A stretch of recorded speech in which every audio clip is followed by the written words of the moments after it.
themselves comfortable. There's beer right here. There's about 5 beer, two LaCroix left. And then there's strawberries and one of really get past around it, but also could go past around. Yeah.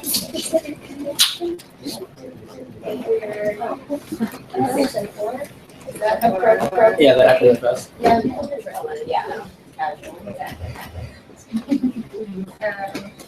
So maybe it's like there's like these introductions. This is the second semester of homeschool, and this is the third class of homeschool or whatever, called Project Space Industrial Complex. And I'm Eleanor Ford. I'm Daniel Reese. I'm Carmen Benson. And so we've been having conversations about this class, sharing resources about this class for a while, and Carmen so appropriately suggested that we begin by maybe talking about like the general topic of the art market. And it's a super diaphanous thing, but we have a statement of purpose, welcoming a critique to kind of like get everyone settled into making what this will be about both now and as the class evolves over the next 4 sessions. So. So we have this very intimate space, and our PowerPoint, our presentation is generally is primarily text, which I know is like ill-advised, but in this case it was appropriate. So at any point you can read, you can respond at any point throughout the process of this presentation. We really want to have a dialogue with you.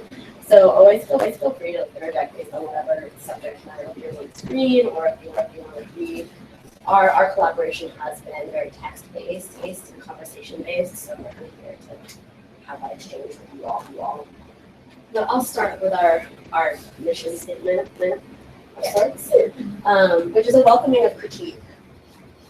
So defensiveness and dialogue is a large root of the issues within these conversations. Conversations about race and white supremacy really hard. And often come from an assumption of a good or bad binary, whereas talking about racism and white supremacy, you're really just talking about what it's kind of the time, right? Like it just sits within every structure, within every single institution. You walk down the street, you take money, you pay your rent, you're in some way participating in a system that is tied to us. When it comes to the topics of accountability, identity politics, and institutional critique, defensiveness, and create a fear of being thought of in a negative way, that often leads to a lack of accountability and a skirting of the issue. Over communication and working towards a mutual understanding, our team moves from addressing issues that have to do with power dynamics. This is hard to achieve beyond structures that promote singular action. Working to collaborate with those who have different levels of access is how we begin dismantling our problematic static social climate. The first step is working to acknowledge that any white person is raised in a colonial place, and a colonial place is socially coded to perpetuate systems of white supremacy. By facing this reality head on, we can all hope to make progress with a mindset of accountability and care. Well, we are all learning, as this learning is a lifelong process, as long as these systems exist. With this intention in mind, or with these intentions in mind, it has come to the willingness to fully divest in the spoils of white supremacist institutionalization. All right. Any thoughts? Well, like I would just like to say that a lot of our standpoint in beginning this class also came from the radicalisms that have been presented by homeschool as an organization and by Victoria and Manny Hillel for their presentation and their ability to make fruitful those radicalities. I think that we're all just super grateful. So first off, just like a shout out to them. Really amazing provocateurs in our community. So, proposition, question.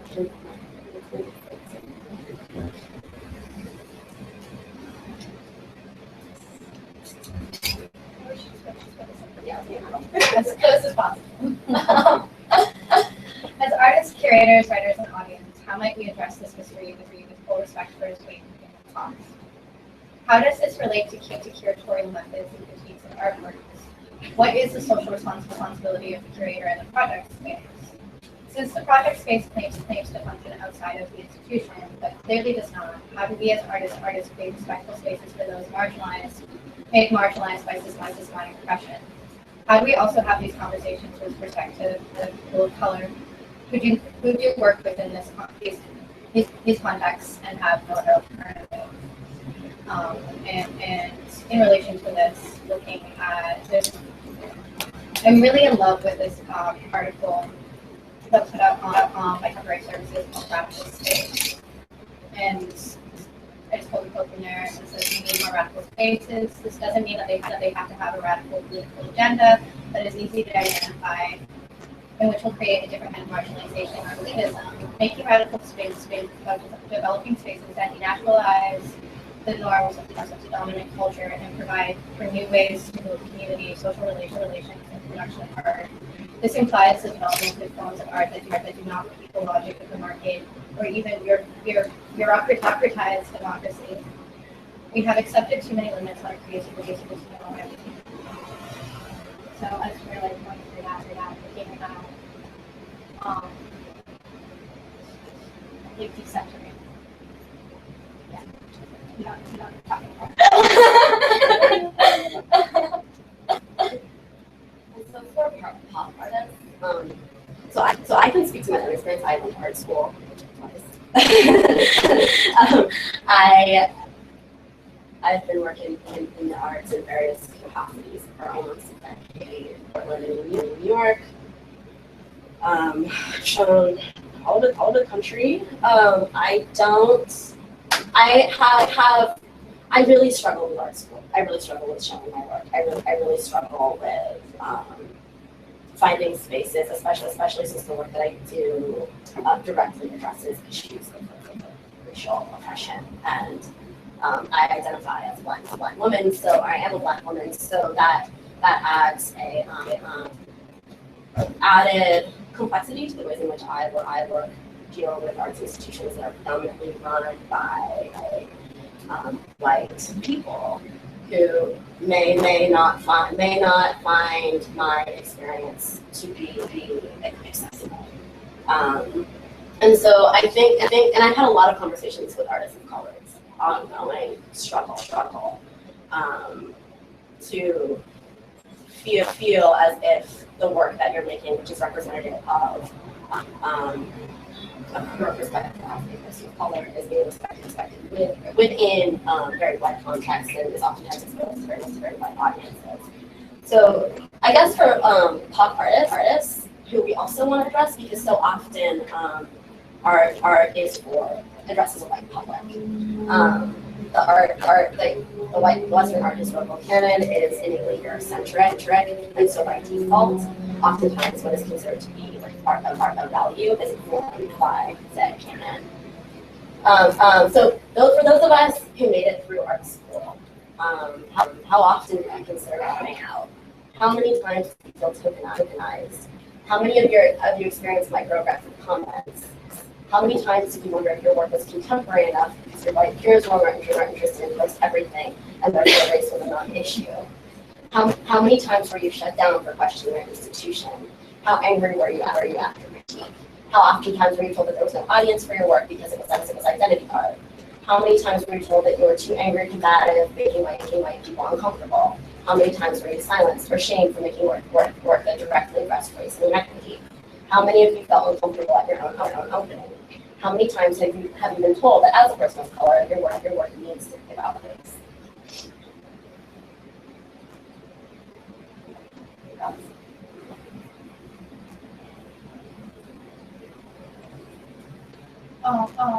We also want to look at neutrality and singularity and individualism, and it's that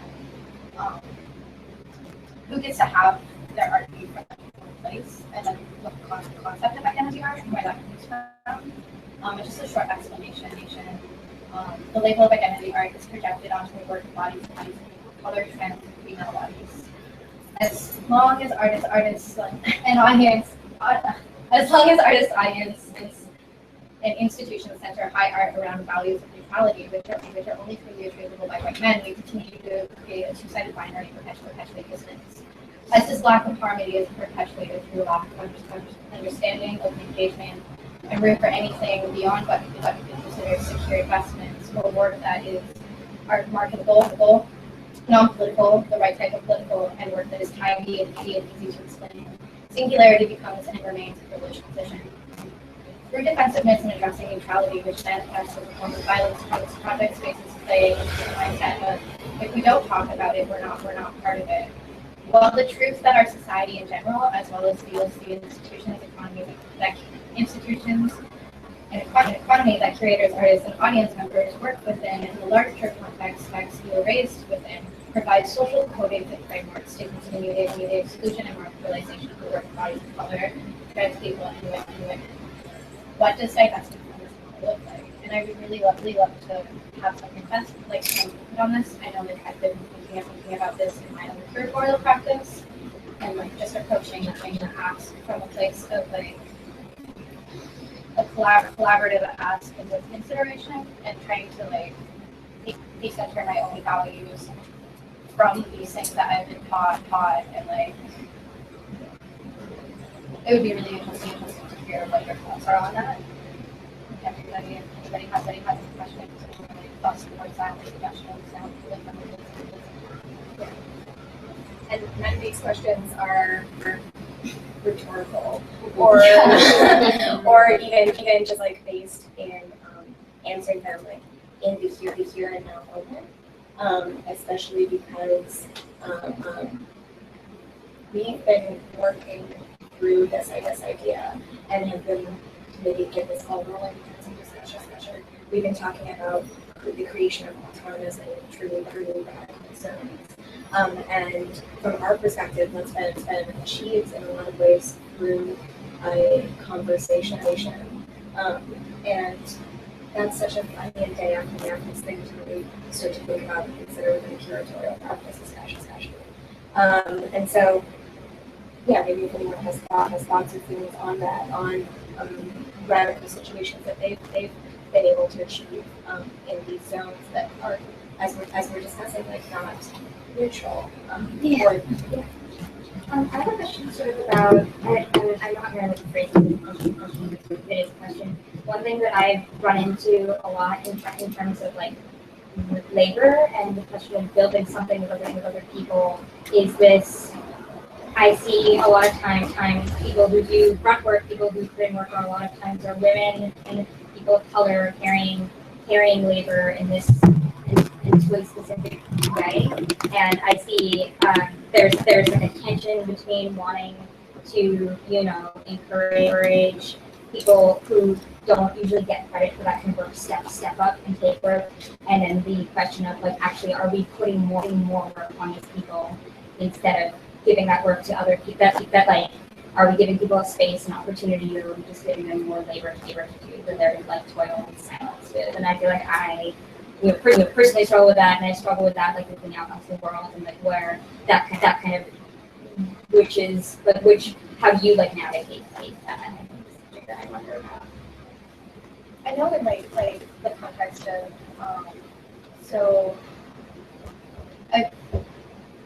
on August 3rd, I'm having the first opening kind of project space that I've been working with artists on, and we're programmed through March of next year.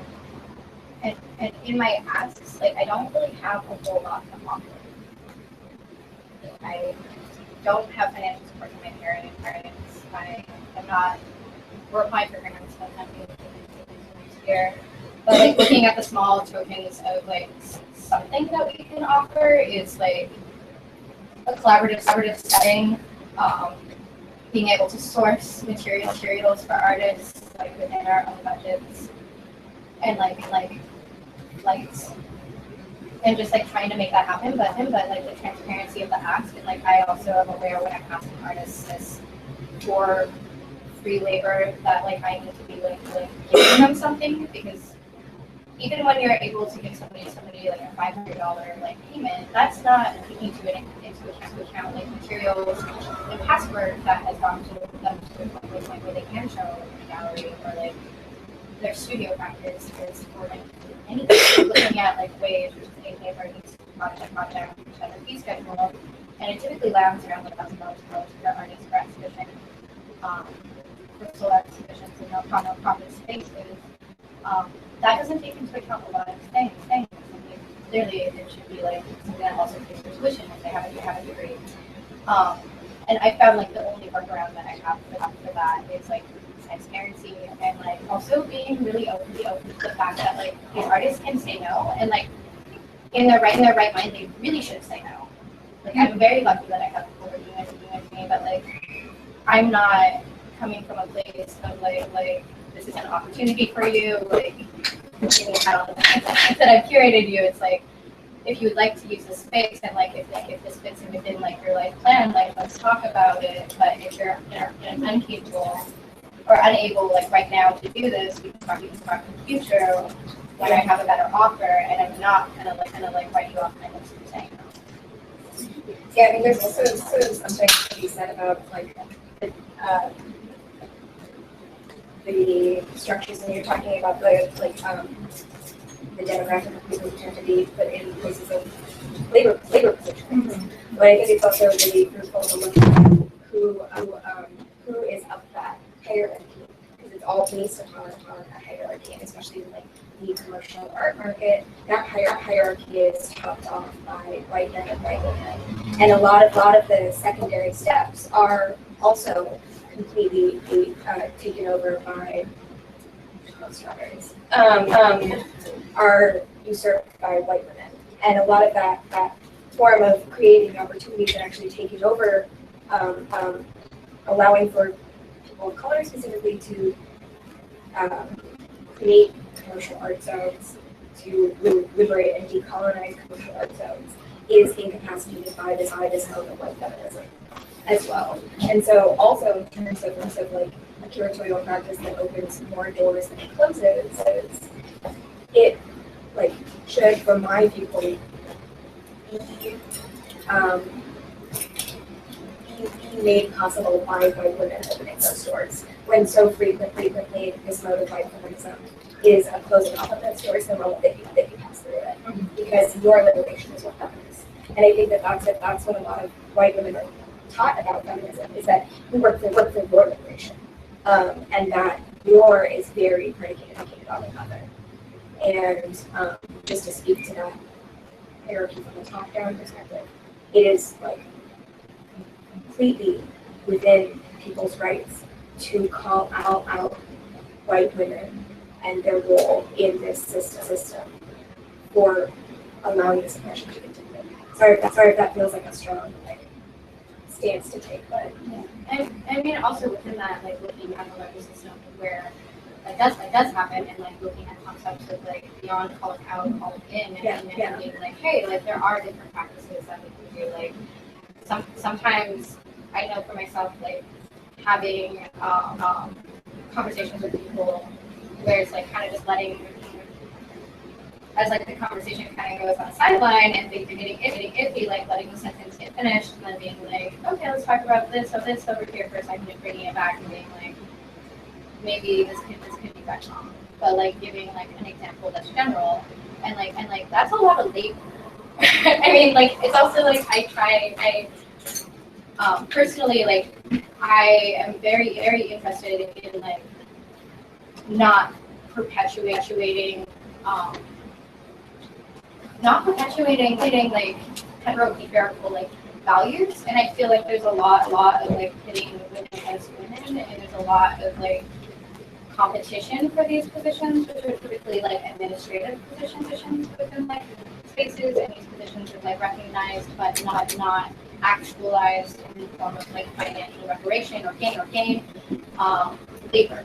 And there's this like inherent there's so few spots for like women of color and people of color in general, as well as like trans people to get in on that, like it turns into this thing where like somebody's like scraping at keeping a place and like trying to like find their own grounds, and like that can like turn pretty volatile. So approaching those conversations from like a place of like, personally in my own practice, this is not everybody's practice, but like I have a privilege of like I'm a free woman and I pass. So like I have a ton of privilege. So like taking that and using that to like kind of get in there and be like, okay, well like let's talk about this and like let's talk about this conflict. And sometimes people are still like reactive to that because like displacing power from whiteness and like redistributing it, it's like a huge risk and it's uncomfortable. Like these transitions are extremely uncomfortable for people. But like that discomfort is felt by people of color on a daily basis. And those who inhabit bodies that have violence perpetuated on them. And looking at those dynamics and like the second that something is made uncomfortable, like reactivity being within it. And like my question with like navigating these things and like the choices I've been like, oh my team to navigate these things is like where can we find unity? Where can we find unity and like all work together to like deconstruct these problematic practices and like move forward. Yeah. And also to add to terms of like the model itself, like the like there are so many like the capital A market model that lives in New York City has become like a shadow company that very few people actually have access to. Oftentimes that work never even sees the public. So the arts are in this very, very awkward position. I actually I just want to put out of the world that I teach and I was working on conflicts. And I oftentimes people wonder like what the value of art actually is. Like is it a bunch of like people just like screwing around in their studios drawing pictures? Like there's this association with privilege. And in actuality, like some incredible conversations, like there's a level of mentality that transpires in our world that doesn't happen in any other discipline. And there's a culture of critique that is so crucial to the way. So I think to our society and to our educational system. But I also know that like artworks oftentimes like in New York, if you're a successful artist and your work is sold at like $200,000 a painting, oftentimes it's traded back and forth between wealthy collectors at Christie's and it never goes into a gallery.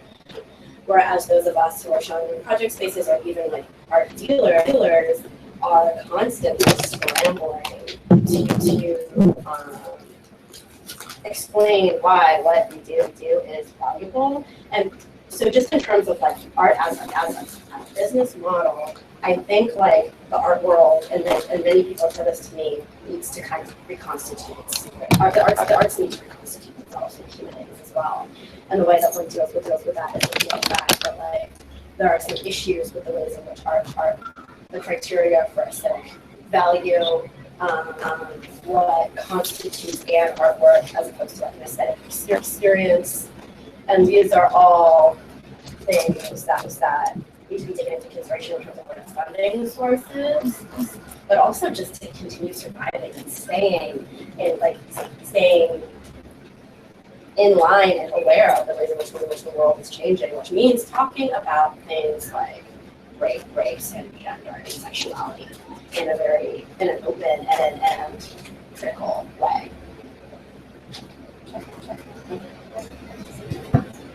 Shall we move on? Oh, this is mine. So I talk a lot about, hot in here. So the curse of modernism, which is really at the root of why we're talking about what we're talking about right now, and I just wanted to provide a little historical context. So I think most of us can agree that modernism sits at the root of contemporary art practices. While this is understood as a period of time, it's always disputed. Like some people think it's like,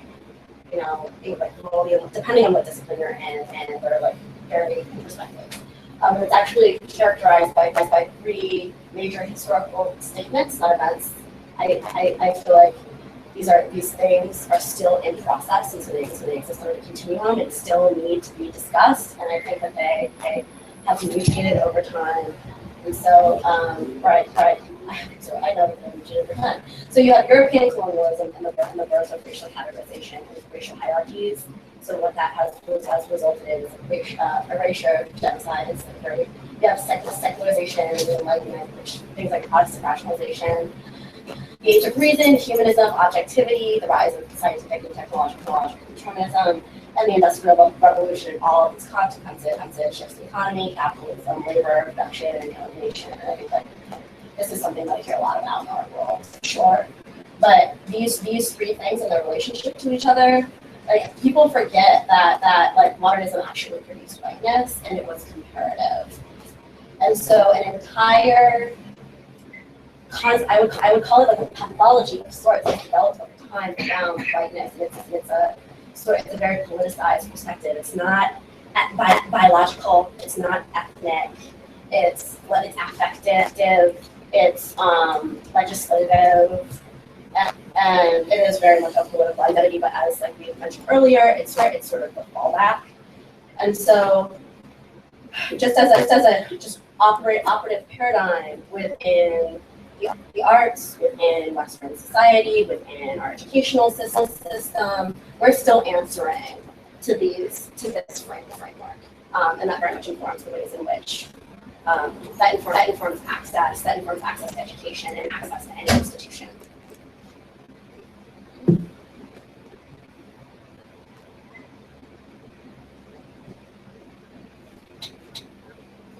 Me again. So in the arts, people of color continue to be considered either primitive, novel, uncomfortable, and/or unworthy of finance status. The criteria for the evaluation of high art, as I said, is inherently Eurocentric, therefore excluding pop artists from the Western art historical canon. Modernism as the foundation for all contemporary art practices is haunted by the fact that by this fact, and the white cube, which is the operative motif for a clean, neutral space, is a direct representation of modernism, erasure, and displacement of spatial histories. So it is kind of this like colonial space in which like I think all of us are familiar with critiques of the white cube, but it's a space in which like people are supposed to enjoy these like arts are supposed to be these extractions from everyday life, and these like heightened spaces in which the right people who have are initiated into the right form of discourse, have the right conversation about the right objects, and hence exclusively. And as a result, art created by colonized people of color is stolen during the modern age, and continues to be the case, is stolen from them by Europeans. Their histories of race reframed based on the perspective of white people, are created by colonized people, was stolen, their homes and places of worship were looted, and their belongings became artifacts to be placed in museums, mementos to dying or dead pictures, as opposed to hot art objects. So like there's this general understanding and the history of art that it's like white people who can make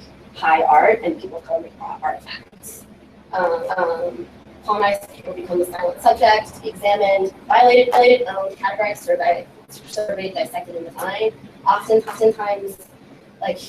And this also like grounds the history of like culture making and image making in other disciplines outside of the arts that have very much informed the arts, but I don't know if that could actually actively discussed. Things like ethnography and anthropology, also born out of modernism, that produced these like social hierarchies that we all still adhere to, or that people that still exist and are still adhered to today in various institutional settings. And according to Europeans, only men or humans were intelligent enough to make art or have abstract thoughts, and by their logic, colonized people were subjects of bodies and therefore incapable of making art. Because their perspectives were not valued. And and you can see this all throughout art history. While the work of pop artists has not been historically considered of value, white people have been happy to represent techniques, motifs, and narratives coming from people of color. And the history of modern and postmodern art and philosophy is full of appropriations of creative and intellectual labor of people of color. However, the progenitors of these works often go unrecognized and forgotten by history. So this has been the case for a long time. And this is like, I think that in ways that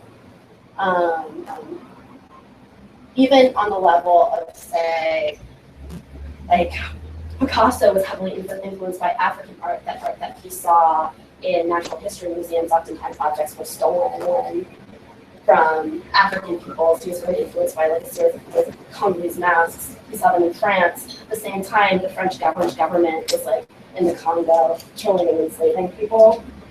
So this is just a running narrative. Or even like, you know, our favorite post-modern theorists like Michel Foucault ripped off George Jackson and all of his writings about the prison system. And George Jackson, I said, I think would always execute it, but it gives never ever a reference in the work of Foucault.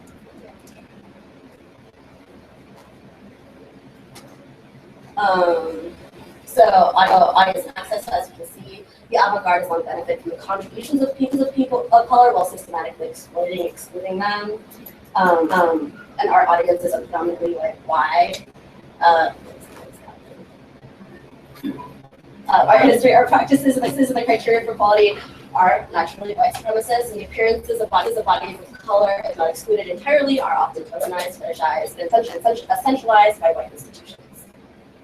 I think like something that this whole range of slides has done so well at enumerating are the ways in which these power dynamics that we're talking about so frequently that are brought up frequently apart from their actual implications. I feel like everyone is happy to throw around terms like white supremacists and colonized spaces and stuff like that. But we have to also really recognize that these things are manifest physically in spaces, whether that is white walls of those spaces, the difference in terms of different places and exhibitions of indigenous works and these stolen works in comparison to the contemporary things of large-scale institutions, as well as the ways in which small-scale institutions mirror those and what the implications of that actually is in terms of achievement of power, and acceptance into an institutionalized system.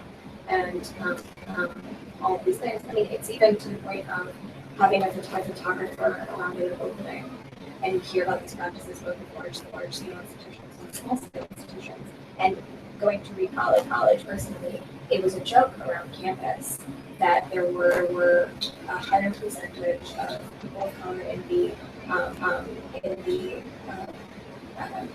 materials that were shown around the registration office than there were in any of the classes. And this targeting and this economizing of images of people of color while still producing spaces that are actively aggressive and produce this colonialist power dynamic is something to really look at and make it a point of discussion.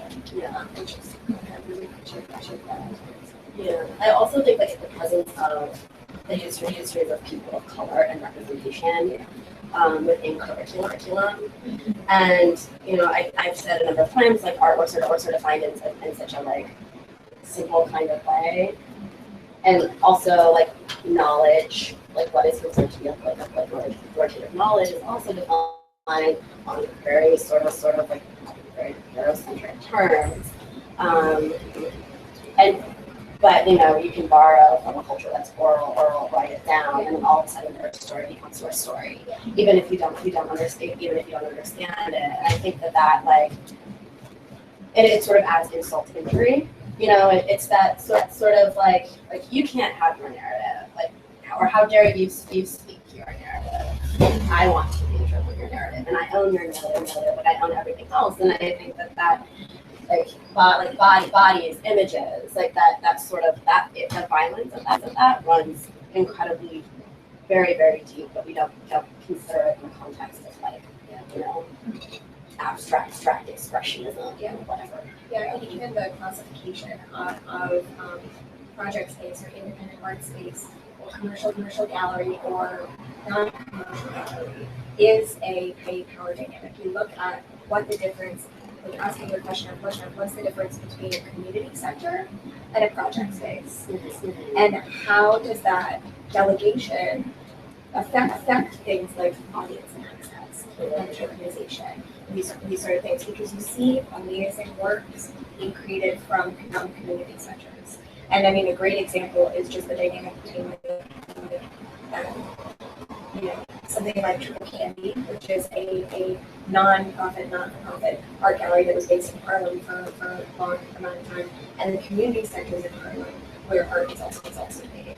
And the consideration of those things in a canonical sense. Who is going to enter into the canon? And 9 times out of 10, the artists in the same community centers are not going to be recognized as commercially important and therefore not be entered into the canon. And also, like, I just wanted to make a note just about the relationship between, say, like, social practice or socially engaged art practices and community service, or things that pop in the nonprofit world that also take a certain level of like training and awareness and cultural competency and mindfulness of the history of like missionaries and white saviors and going into communities of color that you don't understand and assuming that your presence in those spaces as a privileged person is valued when in reality it can be incredibly violent. And so I definitely there are so many overlaps in like between disciplines, but it's like sort of like no ethical, the system of like ethical checks and balances. And beyond like keeping with the same narrative and like beyond the like community center, art center division and looking at like the work within that, like having a curatorial input on the like what could be full art and like direction to make it marketable is like the difference. And having somebody not only like in the context of taking some actual like in social practice of taking objects or taking histories and making it into art, and not only just the narrative and making it into art, like somebody having their own narrative and their own experience and having to like reprocess that in a way that is palatable and legible for consumption.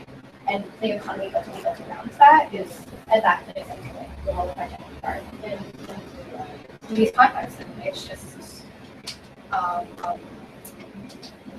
all of these ways to segment out modes of agency and like personal direction.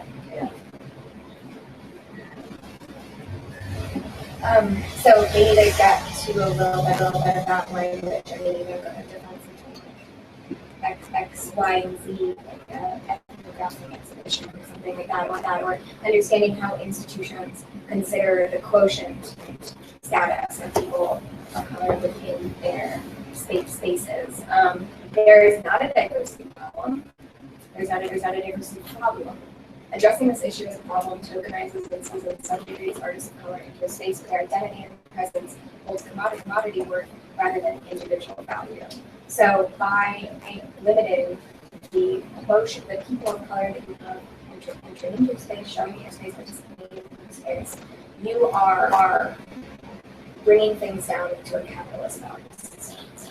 And it's important to understand how the commodification of bodies and social bodies of color historically have been limited, and that a lot of the systems that Carmen's talking about in terms of colonialism, industrial revolution, and all the other causes of modernism have depended on that status of the bodies of color.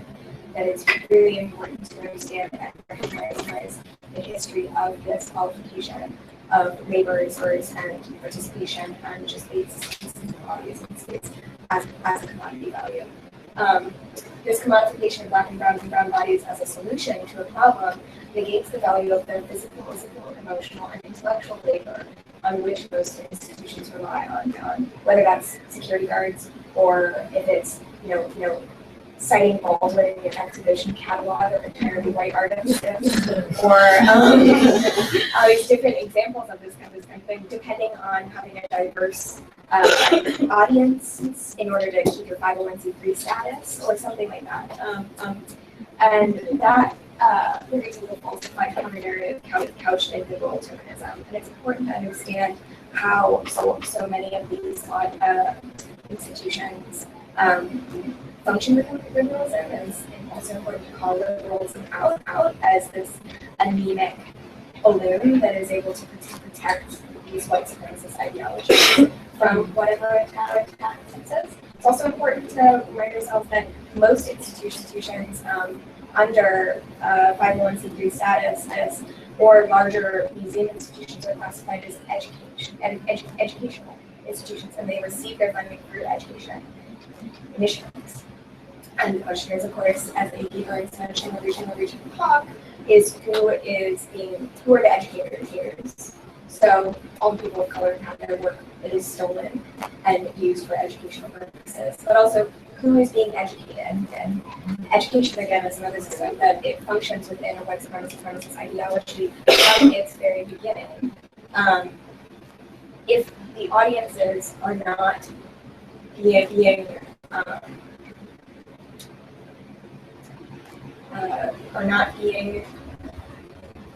made comfortable, if the scenario is not being created in order for places, institutions, spaces created by people of color or people of color are not being encouraged or made mandatory in those zones.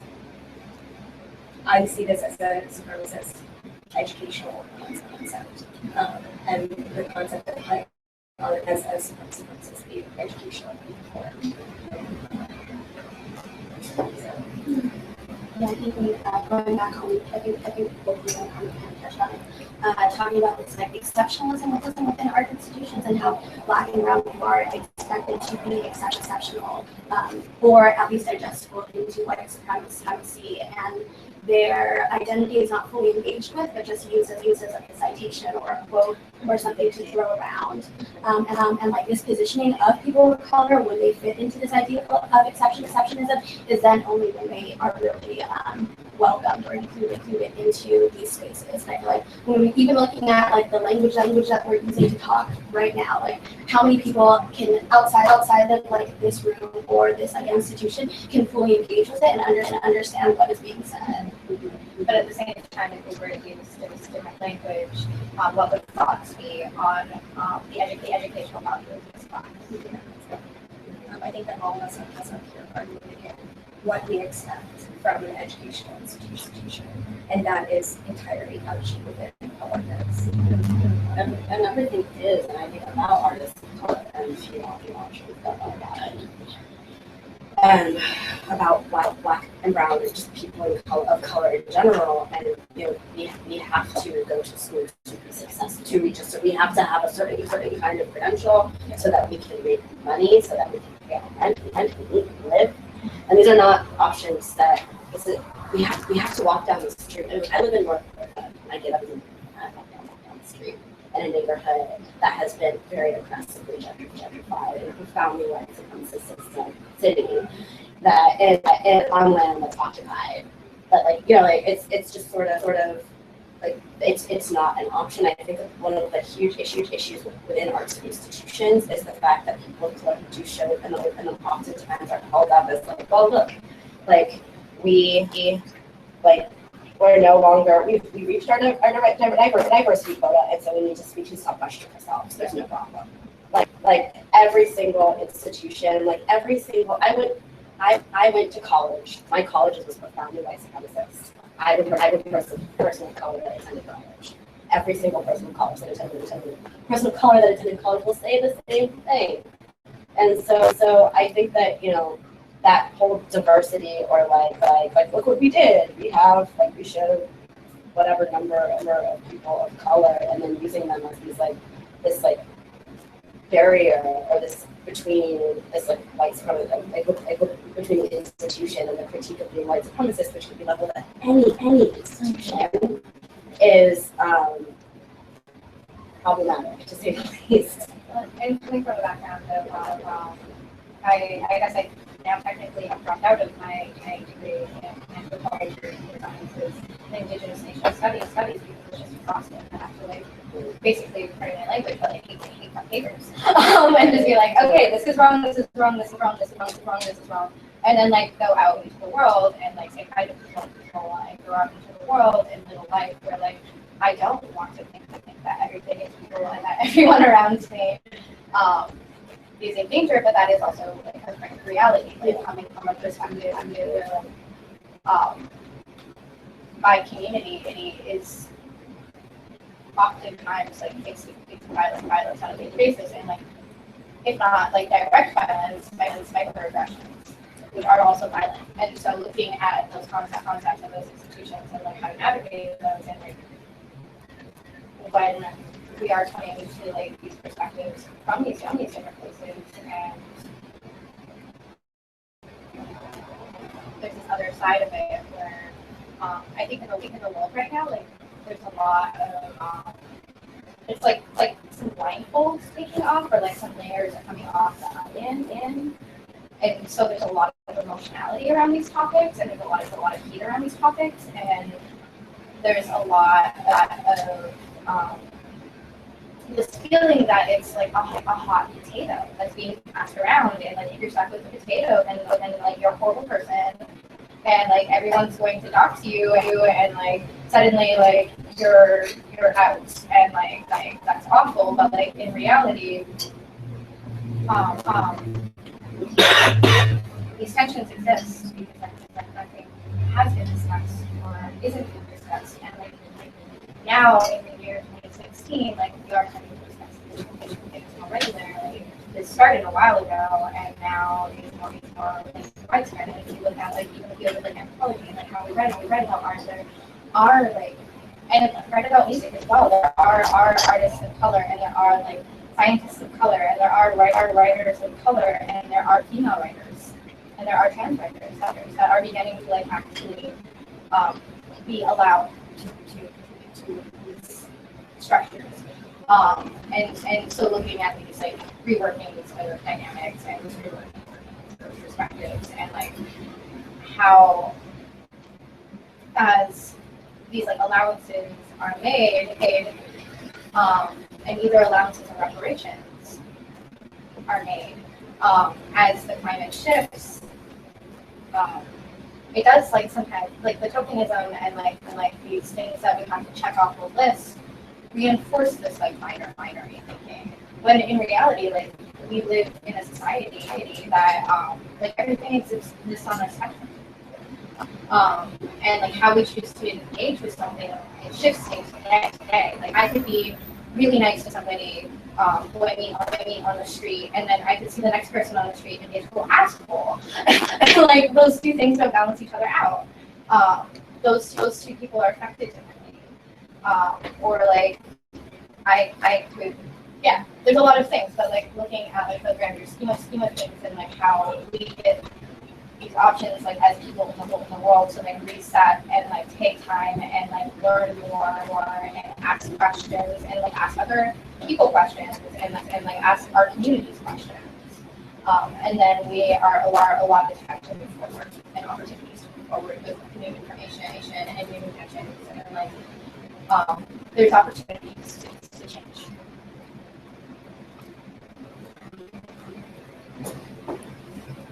So this is an excerpt from a recent article put out today called "Diversity is Dead and Whiteness Killed It" by Shane Thomas.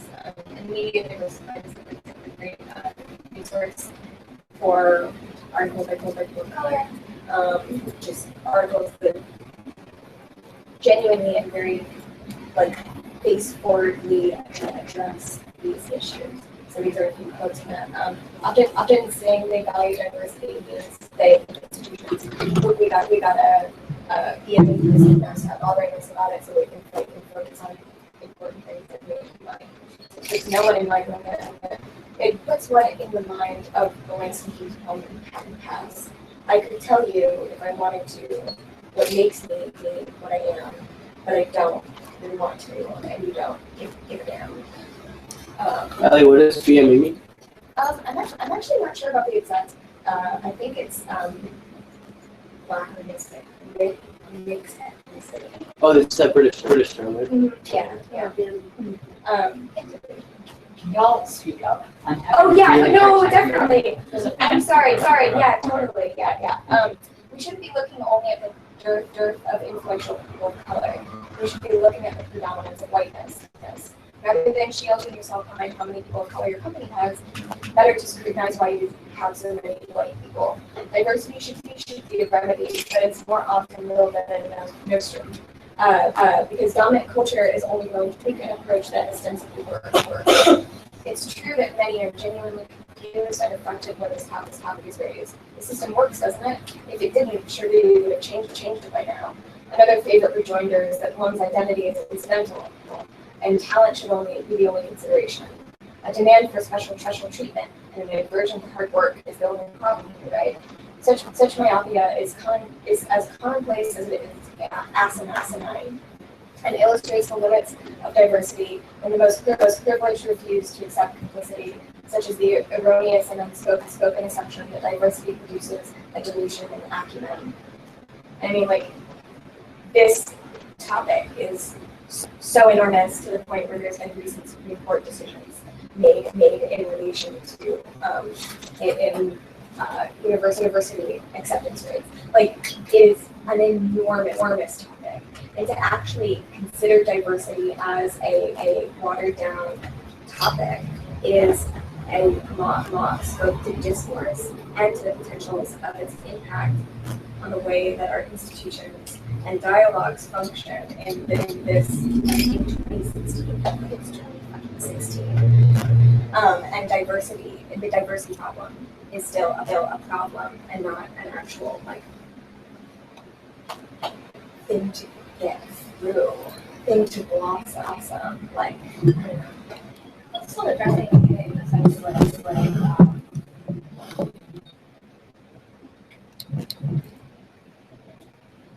I think it's hard work. Like curating is hard. It's really hard to hold all artists. It's really hard to get intentions across. It's really hard to get people to apply to college when they are aware that college doesn't want them.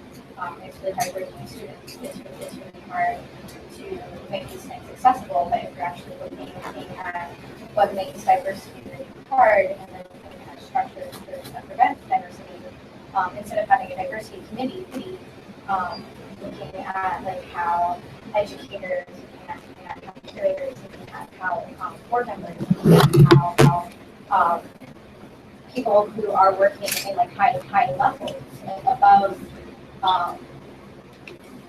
doing like janitorial style tasks can be like empowered people of color and empowered like women and empowered trans people, and looking at how all of those identities that we have to recognize can benefit from that, and how that benefits everything, and not in a sense of like tokenizing that and like using that for clout, but in a sense of like actually taking steps to like divest in like self-empowerment as like white people, and or like empowerment and institutional clout as non-white people, and stepping outside of that model and being like, hey, like what actually would like be beneficial here?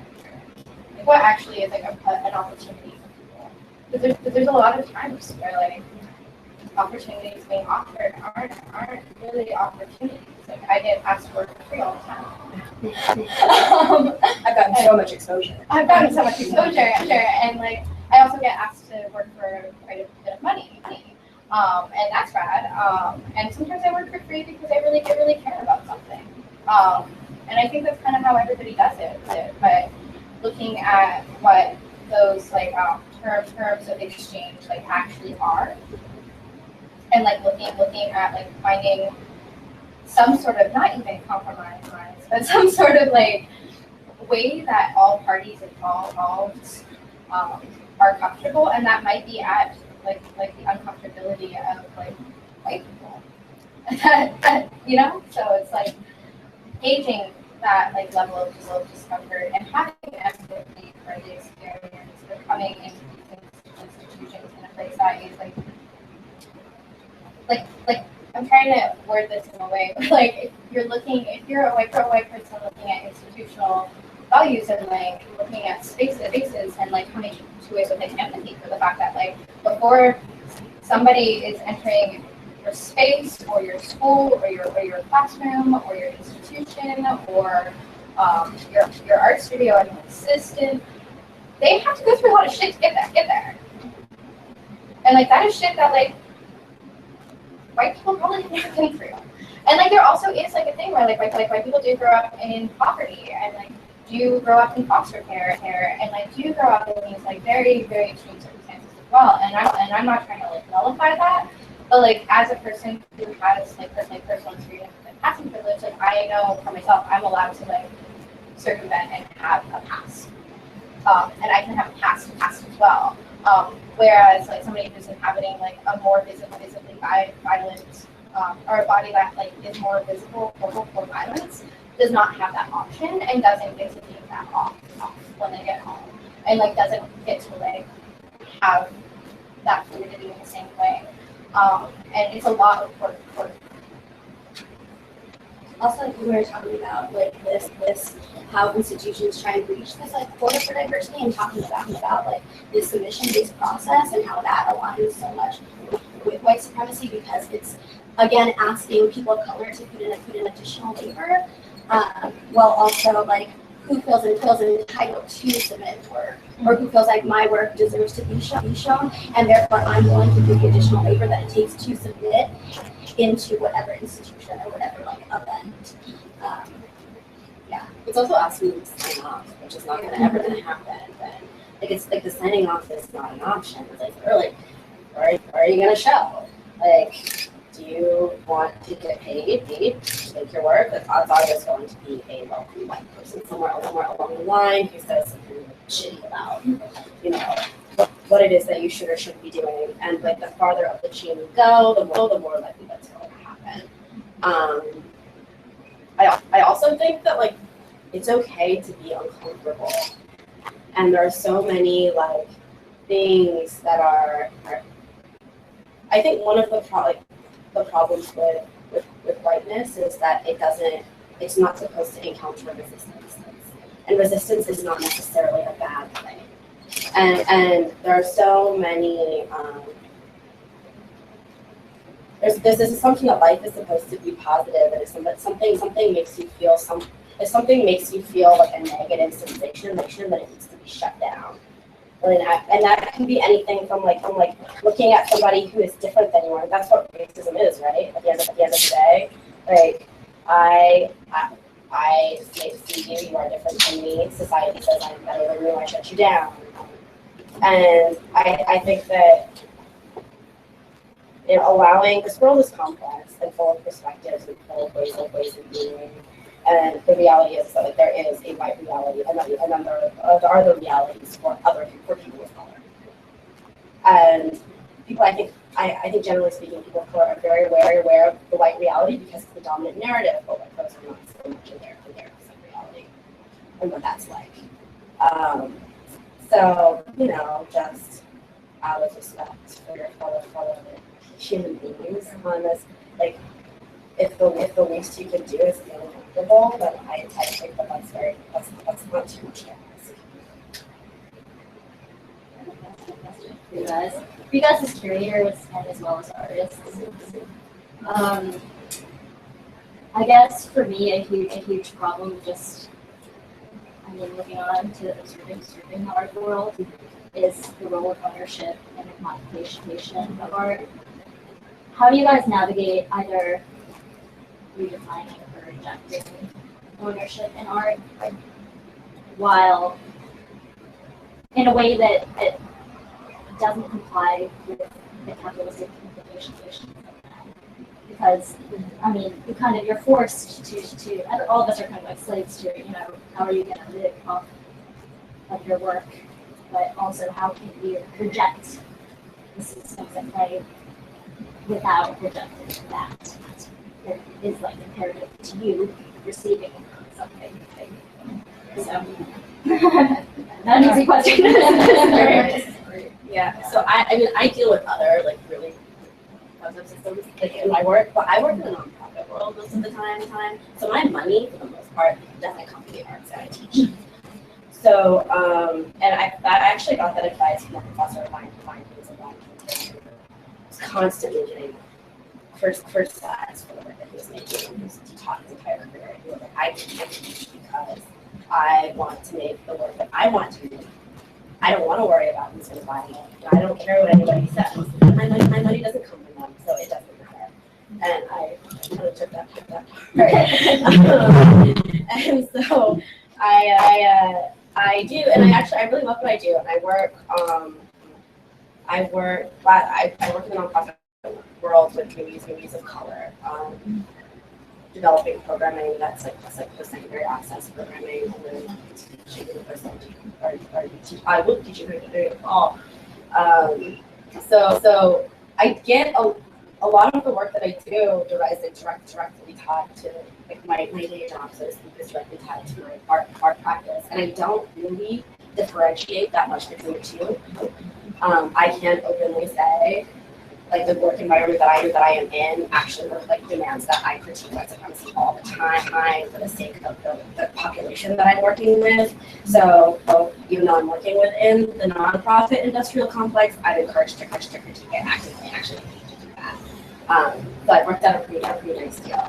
But it does allow me to like choose who I work with, choose when I work, choose how I work. And but I do sometimes get paid, but I don't. It's a non-issue because my livelihood comes from elsewhere. Yeah, and I don't center my last year I definitely worked within like I was doing contract work for an institution in town, doing a lot of arts assisting and working at a gallery. And now I am self-employed as a computer programmer. And so looking at like the difference there and looking at like what that like keeping one foot out like allows me to do, and also like having a real person job where I actually get paid quite well, allows me access, and in turn like I get to invest in what I would like to see and what my collaborators would like to see. With that, without like relying on things that might sway those visions and like not having to buy in too much. I know we are applying for grants. Because when I say well, I mean I get people out for somebody who's broke, but at the same time, it's not as hard as like working between like 5 jobs for like $10 to $15 an hour and trying to support a personal art practice, trying to support other people's art practice. And I'd say a large portion, like pretty much every time I get paid outside of like my rent and utilities and whatnot, goes to like investing in those other things. And that's true of a lot of other project-based spaces as well. Like there's not a lot of funding. But making those choices and trying to be as supportive as possible while like maintaining a practice, and also trying to make sure that like my like absolute reliance isn't on pleasing everybody. Because I know that I like it. There's no way in the world that like everyone is gonna like what I'm doing.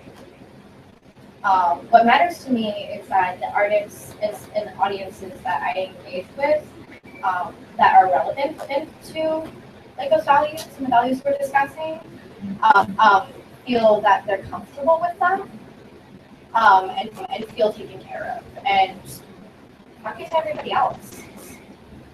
Because like what do I want to model after? Like I'm not very interested in modeling after something, and like your choice practice is exclusionary. Like nobody has the time, space, or money to show everyone. It's like by default, curating is exclusion. So it's great to be critical. To like have this discussion and also be like partaking in that. But trying to balance that in good conscience and like trying to navigate that in a way that like I'm aware of the needs of people, and like we actually have like candid conversations about this, and like also aware of what I can provide, so I'm not over promising. And then sometimes like I over promise a little bit. Like because time is a thing. And you don't have to talk about like studios with everybody all the time. But like at the same time, just being flexible and asking like what is needed as my role as curator, like what do you want from me, if he wants to do visits, do you want any input on your practice, because I could also just not do that. Like I can just help you like. I mean, it's also really, really interesting to think about like how visibility is commodified in terms of how they're going to practice or something like that. And I mean, I think that it's also important to understand that like very public facing things aren't always in what is needed for practice too. And also all the invisible labor that goes on behind putting on, a show in whether that's a gallery space or if it's a project space or something like that. So like to understand both like there's a lot of invisible labor that happens. But also some of that invisible labor is intentionally invisible. Some people's art practices are intentionally very personal too. And that to make it seem as though the only things that are valuable, the only things that hold value are the visible things, is playing into like exactly what you're saying in terms of like valuable. So I mean like that needs to be people I know who are performance artists never ever get paid for their work. And in fact being asked more frequently than not to produce work for free. Because there's not even that like value for people to like look at. And I don't know, it's just like this form of like to actually pinpoint and really have a discussion about visibility in the ways that it's both a power dynamic, a mode of colonialism, a mode of suppression and supremacy, but also is like sometimes the only way in which your work will ever be valued is to be really necessary also for this whole thing. So essential.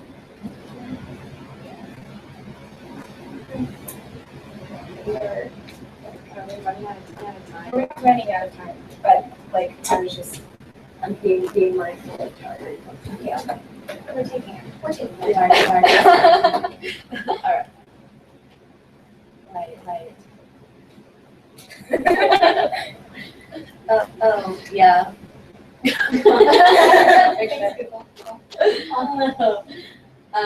So to pick up from where we left off, this is not a coincidence. POC are systematically excluded from institutions of all kinds, most notably higher ed, which is where authoritative knowledge is produced, recorded, and maintained. The racial equity at art schools is even more striking. Accredited colleges of art and design, exam schools have the lowest enrollment of students of color of any college track. Retention is a joke. For this reason, many white students who study art don't even notice the fact that there may be like 2 or 3 people of color by classes, if any at all. That was my experience. People just like withdraw. I remember, and there are a few people who went to school with me who are in this room who are also people not. And it was just sort of like you start. There were only 2 of us to begin with, and then slowly people would just get sick of the environment and just leave. Or it just like they couldn't see the value in it anymore.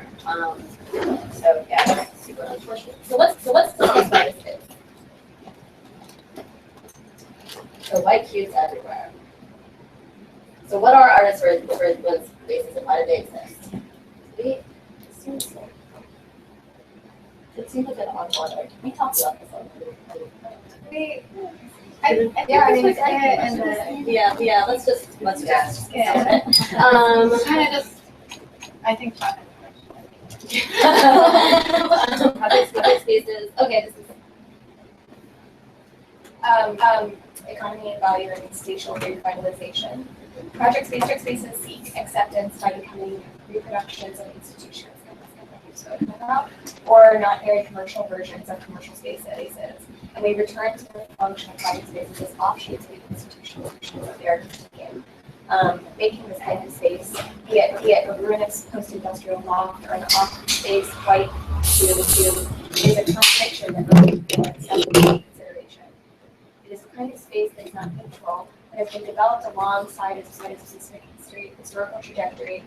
The white cube is equally tied to elitist class articulations of culture as to capitalist modes of exchange that reduce all humanity to an equal flow of empty value.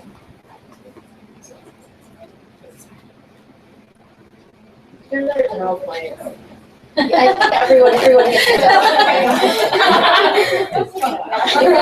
Okay, I don't think we need to do this, but if you want to give it a quick read, I think we all really should. Yeah, and this takes, I think, 10 of ours. Yeah. Can I flip it around and go back to the composition? Yeah. Yeah, so that's kind of our prepared lecture.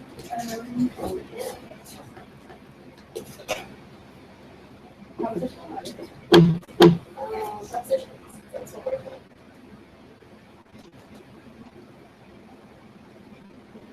Yeah.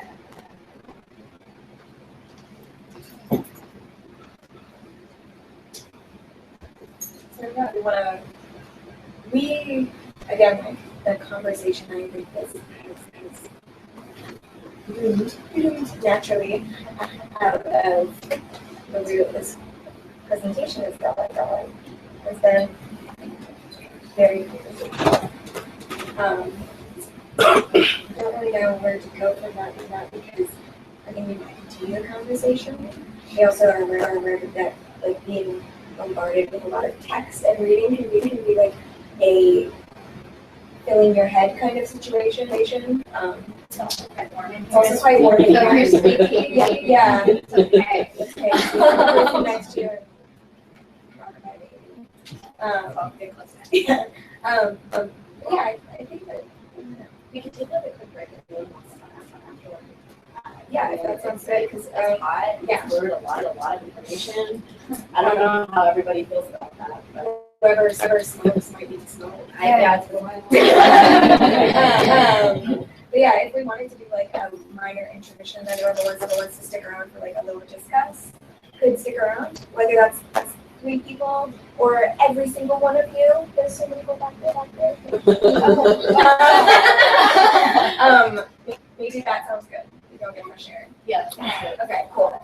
Meet back here in like 5 minutes. 5 to 7 minutes.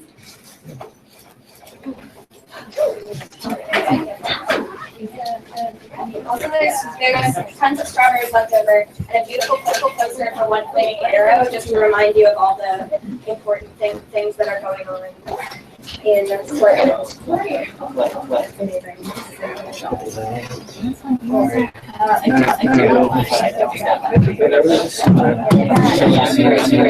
I have like a bunch of Oh, I know. Oh, yeah.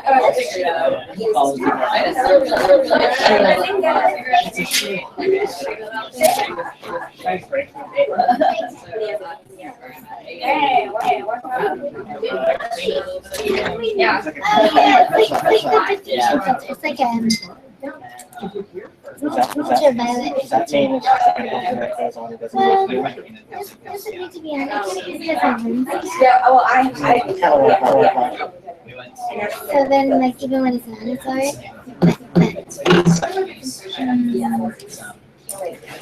I almost wanted to. Yay, And I made sure my reading.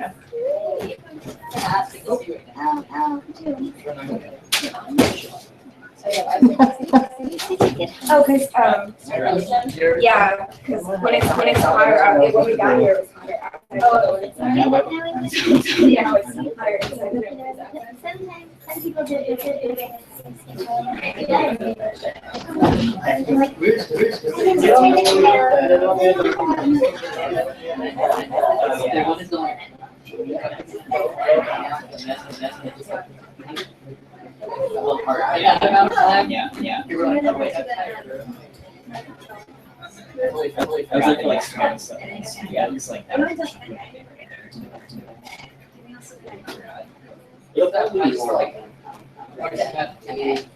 There was like 20 people there. Yeah. Which was like right out of 20 years. That's good. So, I'm sure they'll be. Oh, It's like, We went, like, just like Sarah's friend, so she was a second year, they just like have beer. She works at thanks to sick world. It's not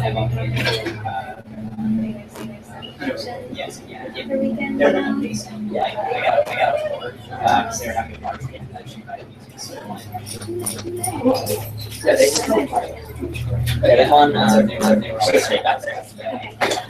Yeah. Yeah. I kind of knew of them from like growing up in the area. I never thought much about it. I've never been there. Yeah. Yeah. They're awesome. What's the hardest three? You want to talk about your Jasmine, this is well, it's still nascent. Actually, I can talk about it a little bit. So I want to create a communication that exists. I met a resident here on the corner. So working with like And they provide 5 to this. 6 writers and poets. Yeah. No limitations on like the style of the show. Right? Strawberry. That was late. I'm glad it's still going on. Explore what That must like a lot. Halfway point. in terms of not having to stick to like a print, like a book, which is flat or like plain, without an Adobe or whatever. Like, throw that all away and think about layout in a different way. I think my inspiration is to have my inspiration, but my intention is to try and seek a better understanding of what film is like, and then putting that into the space. It's been beautiful. It's been a beautiful like transition for Portland. And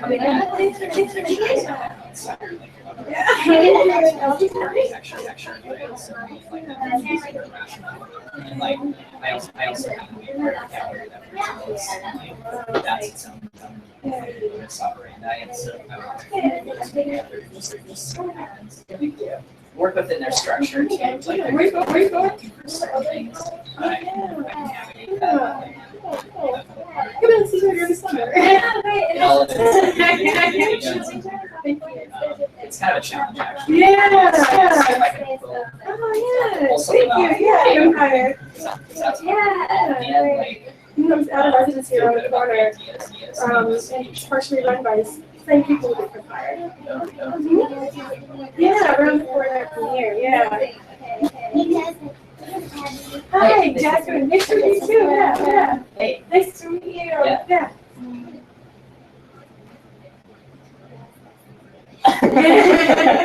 Thanks for the introduction. Yeah. That purpose. You're and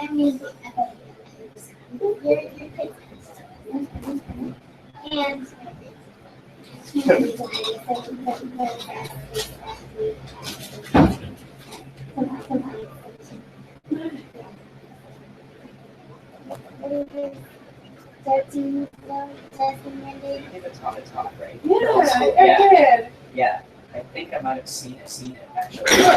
Thank you. Yeah, it's so late. I just moved in today. Oh, cool. Yeah. Nice shot. Mhm. Around the corner. Yeah. Yeah, it was a good break for some of those Q&A. Yeah. Nice. You're right. Perfect. I see some information. Good morning, Cleveland. Here we go. Yeah. How have you been? It's like summer been. Eventually, so Knoxville. Yeah. Pretty chill. Yeah, that's nice. How's the mood? Oh yeah, I'm only here for a week. Yeah, so it's like it was You. I just got It's here. good. Of course it is. Biting around a little bit. Yeah, I like with you guys. yeah, it's been Oh, you people. yeah. I know that Anastasia. Yeah, goes check it around. out. Because I think it's like, School street. you know, we really want to hear from you. Yeah, it's just like a lot of like single friends and like Totally. yeah, and a lot of catching up. It's good, it's generous. Yeah, we were like, Really here, like, text, which is the thing that we talked about ever. But we're like, but it's like a page, and we were all reading together a lot, so it was like, we might as well just have it in like our collaboration. Yeah. We read a lot of shit, and everything was kind of raw. Right. But, and even in terms of like what contemporary productions might look like, that's another thing like I'm really interested in talking about, and like what is the role of the curator ultimately, and how can that shift change, and that's good. Try to escape the mix. And she had back in Europe. Yeah. And you're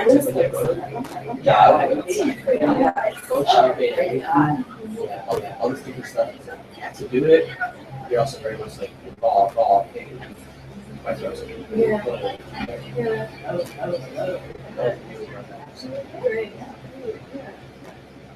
Yeah, I saw the topic, and it's so funny because I was like, the first day of my residency is today too. I was at a white woman run artist residency. Yeah. Yeah, it was like so interesting about this idea of the project space and like, yeah, I'm happy to be with the Q&A and think about what I want to do with my time here. Yeah. Yeah. It's going well. It's funny. It's like yeah, we got this grant from the Creative Capital. Yeah, so we're thinking about what to do with that. We might get a band. Like travel, like be a news band. You can make a news band like follow like like KTLA, like KTLA. You like follow around like say stuff about news. Yeah. That's awesome. Yeah. Will it be visual or is it gonna stay? It's definitely gonna stay audio, but I'm kind of convinced we're gonna get a visual component because like that's not done for KTLA TV, so I liked it more with like visual. Yeah. Well, it's only for an exhibition they have. Only for like sometimes they get the equipment. But like, yeah. It'd be good to go back to that too. It's not like it's Yeah. But I guess if you have a cut off the quality, right? Yeah. Like only one use professional camera, it's like the green guy, all that stuff. Yeah, like the green screen. Right. Yeah, all that stuff. Yeah. People are only gonna watch it if it's high production value, right? But that's why I think Yeah. My friend Jennifer. That's actually I got involved with the radio. Jennifer Moon. Yeah. She's a great artist. And then she so she had a regular show and then a show for the KTLA TV at the exhibition at the Hammer for Made in LA. Yeah, and so then like she asked me to be her visuals, like your AV. And so that's what I did, and I helped her make the video and stuff. Yeah, I did get paid. It was like actually one of my only paid art things. Like it's so wild, so rare. Yeah. I honestly I've worked with people times, it's been like the same as working in project space except for me. Yeah. It's kind of like, it's not obviously no next institution, but and I facilitate competition. Do you work in like an art? I might not manage it, my job is like I work in an actor service. Okay. I know it's even as You don't need to facilitate context. I didn't really. Is there anyone I can ask that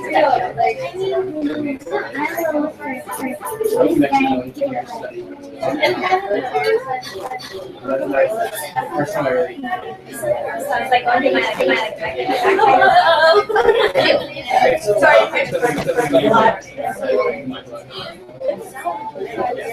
I'm not gonna say for reading. Eleanor A. Oh, right. That's the actor. Oh no. No, and also, I'm probably going to starters. If you want to take as much energy as you can. Yeah. Sure. Yeah. Yeah. okay.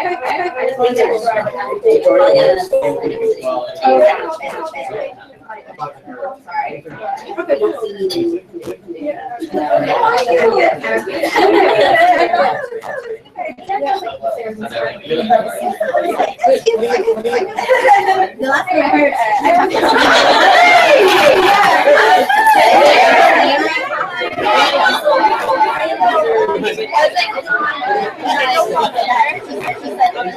I'm sure you love it. I'm gonna sit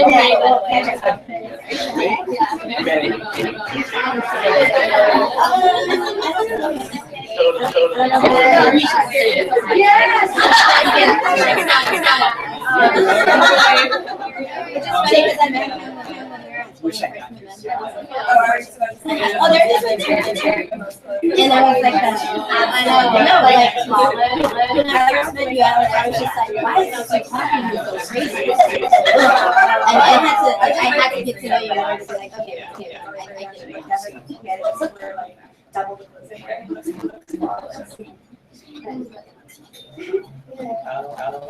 All right, is everybody? There's also more room over here if anyone like from the corner wants to join the main space, but also I realize that's giving up an actual seat. Whereas like nothing is floored. So chairs feel feel free to choose your seat or choose your choosing. Oh well, and we were live streaming the accents.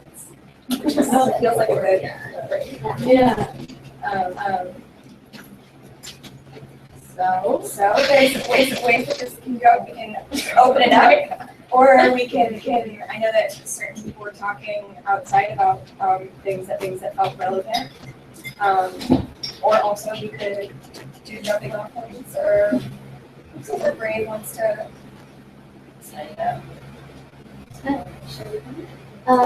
So I'm currently in a master's program, and something that's been with me a lot. There's a whole like feeling extremely angry after critique and like having to teach your peers and like that sort of thing. So especially with grades, I know you are school. What were some ways I learned to deal with that?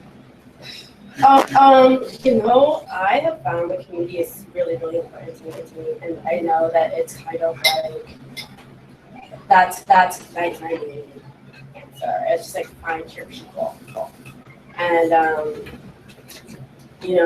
arts education is really hard on people of color, and the world is really hard on people of color. But if you have a community of other artists of color that you can collaborate with, you will feel supported because inevitably like things are going to come up.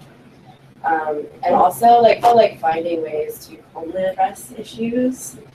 Like I don't remember on occasions how just like, and I can tell you stories, but even now things will happen, and I will get so angry, and then I'm able to like step back. To talk to, but then also like self-care for people of color is really, really important. So make carving out a space for yourself to feel the process, and being like knowing that you're not crazy. Or that's another thing. Sometimes and actually it's okay to get angry. Literally, like nonviolent communication doesn't necessarily mean you're not like there's not tension or like you don't get upset. Like that's real, and you have the right to get upset. And I think that trusting yourself and trusting those feelings, I remember like when I was younger, I would like stuff them and just be like, oh well, maybe it's just that really microaggressive comment that was made, the fact that I was like pointed to as the only person of color in this critique and told like I would have a problem with this racially loaded project by a white person, like those are like those feelings of anger that you have or I've had, and those types of situations are totally valid, and it is okay.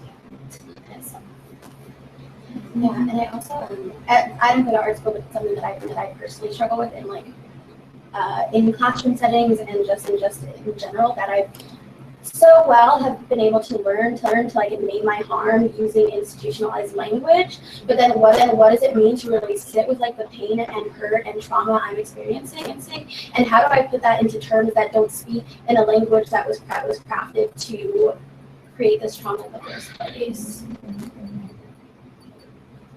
I don't know how to get there. I watch a lot of deep shows and cry at like white people's problems. It's also like having that communication part, and having people who are like inside and outside of institutions, and like for me, like having people inside and outside of like country who like I'm like, hey, am I going crazy? I need objective. Like I'm calling my hometown and like my friends up there, or like I'm calling my friends in the community and like my confidants, and like not calling in the sense of like just calling for like, oh help me, but like being like, how can we like sit down and be humans together? Because like the whole thing with like the anger and like for me sadness, because I'm just sad that like either watching these things or experiencing these things, it just makes me sad because I want to have higher expectations and like being able to cross that out with other people and be considered human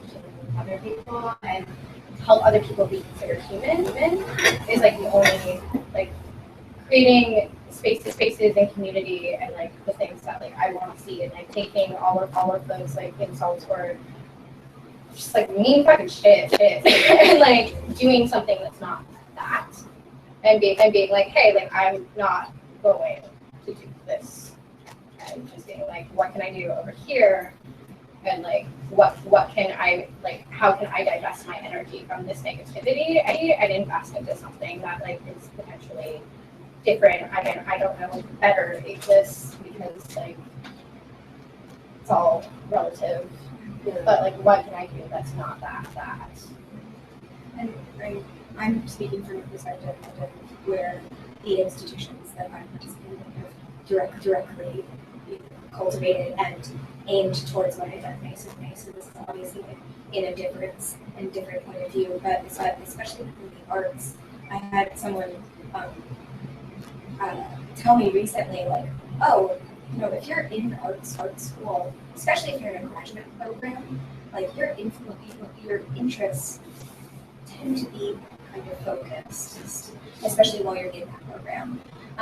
But also when you're out of that and you're in the world at large, chances are the network is smaller than you imagine it to be, and that can at times feel like a little bit of a pool to drown in. But it can also mean that you're only 1 or 2 steps away from being in contact with a person who can empathize with where you're at, either by being a person of color who is participating in those institutions, or by being someone who can bring you into those communities, even if it's virtually.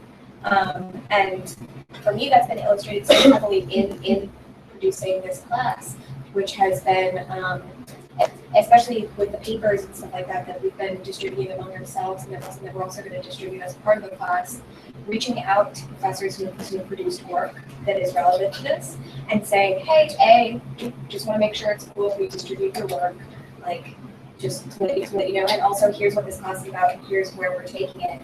And having many of the responses be, wow, I'm so grateful that this thing that I did, that I thought I was shouting into an echo chamber, actually landed with someone, or landed with a group of people, or is being moved to this project. I had someone at UC Irvine email me back and be like, I felt like a cog in a machine for my entire time here. It's really relieving to see this project coming up, homeschool specifically, as a means of maybe breaking down this machine that I genuinely hate. And so even if it's, I'm inspired by this person, this theorist who's on a page, like, this is my solace in this moment, I'm feeling alienated, you can also reach out to that person. Because the great thing about it is that there's another person on the side of that who is probably more accessible than you think, and is emotionally invested in that work and your emotional investment in it. So understanding the ways in which things that appear as one-way streets can actually be made into two-way streets, and that requires labor, and it requires a certain amount of just emotional solidness, but it's the energy one is really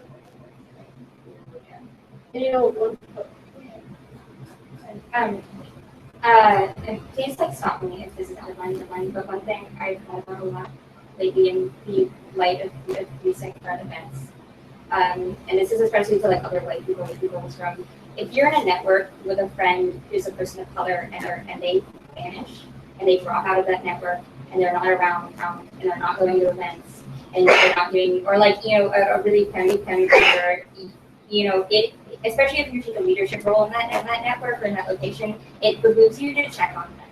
It behooves you to reach out and be like, I'm not seeing you, like, are you okay?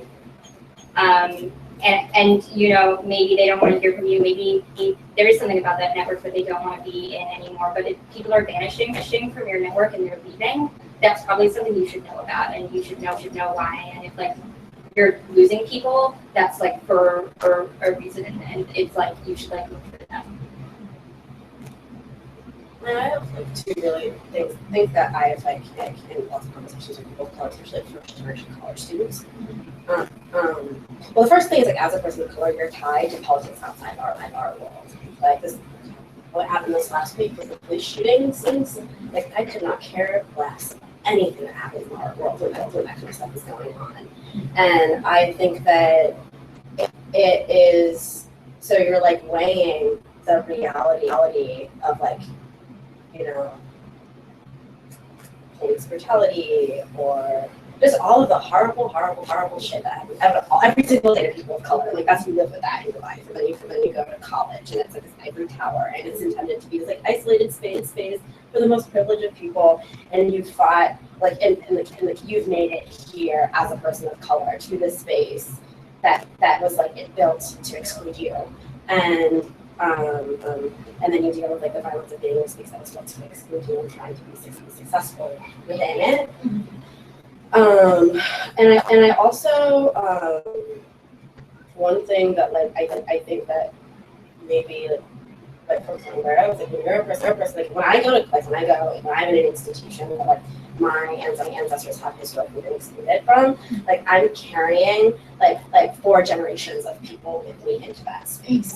And so it's not like I just show up as like a permanent individual. It's like me, my dad, my grandmother, like my great grandmother, and like all these like, my dad went to college, but like my grandmother scrubbed floors for her entire life and was functionally illiterate. And so like having that, so like being so aware of how precarious your like position within that space actually is, and then like hearing about how like your perspective is invalid is like that'll take you from 0 to 100 really quick. So I think that is another. I mean, I guess I'm just saying that to the room because again, it's about those two realities, right? Like, if you're even if you are a low income white person, I know that poverty, like you can go into that space and you're white. That's how whiteness works, right? Like you aren't labeled by your race because as a white person you're neutral. And so it's easier for you to transcend poverty than it is for a person of color who's like body is associated with oppression. Just because they're a person of color and they go that way.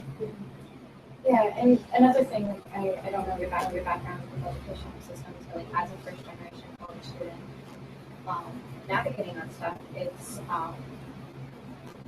hard because like first off there's the different perspectives and all of the stuff that's going on in the world, and the fact that like the system is like really wrong. Like a lot of the texts, like a majority of the texts are very wrong, and so looking at all this misinformation and then having to translate that misinformation into something where, like, in my own case, like, I'm going to get an A because if I don't have a 4.0 GPA, like, I'm not going to get scholarships. And then it's, like, this dilemma of, like, how do I navigate this? And, like, what can I bring up and what can't I bring up? And, like, I know at PSU, there are some people who are there who, like, getting the exact name of like cultural advocates who can go into conference, but I don't know about PSCA. I don't think that really exists in the same way there at all from like experiences that I've heard of. So then you're like alone navigating these things, and I just think it's a hard thing, and I know like that's one reason why I'm like, I dropped out of high school when I was like 15 because like I had to make rent. But like going into an academic institution and seeing in that mirror and being like, oh cool, nothing's changed. Like I need to take a break from this right now and come back to it when like I have more time and more ability and like more ability to like address this properly in a way that's like not going to be amazing.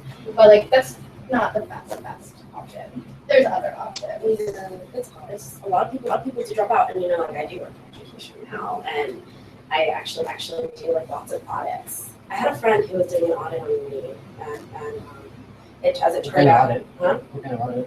like a diversity audit. Like how many students of color are you retaining? What's happening to them after they graduate? As it turns out, lots of people of color were dropping out of Reed and never going back to school again. and like just disappeared completely. And this, and the school would, and this information was like completely swept under the rug. These people were not cared for, or like there was no, they were accepted because, like they're brilliant people, and they also like, but aptitude has nothing to do with not being able to be successful in these systems. It's mainly just an awareness of actually like a critical mind makes it even harder to be successful with them, because then you're constantly aware of the fact that like, so there it is this like, for at least for me, and probably before that conversation, where there's like this push and pull, like I am myself, and I understand that this space is violent, but like I also understand that my presence within this space is important. But knowing, like having somebody to reiterate that to you is crucial, and it gets really lonely when like you aren't reading a single person of color, like there's not in your like women's studies class, or it's as if like all of a sudden like people of color don't exist once you get to college. Yeah, I do. I mean, this is continuing on art education. I don't know if we want to pivot there or keep going. So for those of you who have had these undeniably shitty critique experiences, what would you want of an educator to intervene or to circumvent that situation? Or Carmen, what strategies do you use that we can say? So I think that like I would employ like a check-in system. Like I know, because you're teaching at PNCA, right? Yeah. Just, and also like including lots of perspectives in your curriculum, because I know that like I can count on my hand the people of color that I read, or the artists of color who appear in lectures.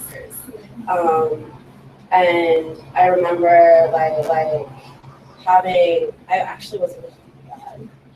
I was told once that like post-colonial critical theory, which is just like a blanket, it essentially like applies to like people of color and colonized, like just you know what it means, that it was an invalid category in critical theory.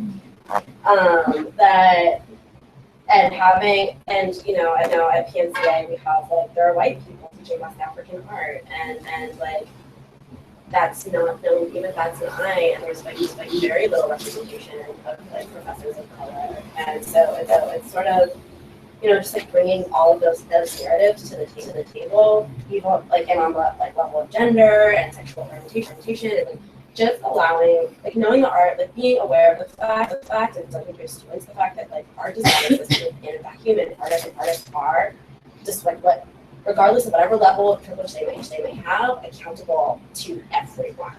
Like accountable to the world. Not like every single thing, but like accountable to the world, to the complexity of the world in which they live, meaning like racial complexity, gender, like, all of these cultural critiques. So that would be my first step if I were to thrive. I know as a student, I would have appreciated it when an instructor would have just said, I can't handle this, or it's way too over my head, as opposed to trying to, well, let us help you make it better, only so that they can understand. Because then that's when you leave really pissed off, because you're like, this is not what I was going for, and it's only going to make you feel better. Yeah, they absolutely should go. It's like, and like the concept of like, or this like idea that if you can figure it out, and then it's like okay, so at least then it's just really degrading sort of. I went to Lewis and Clark College, and I graduated in 2015.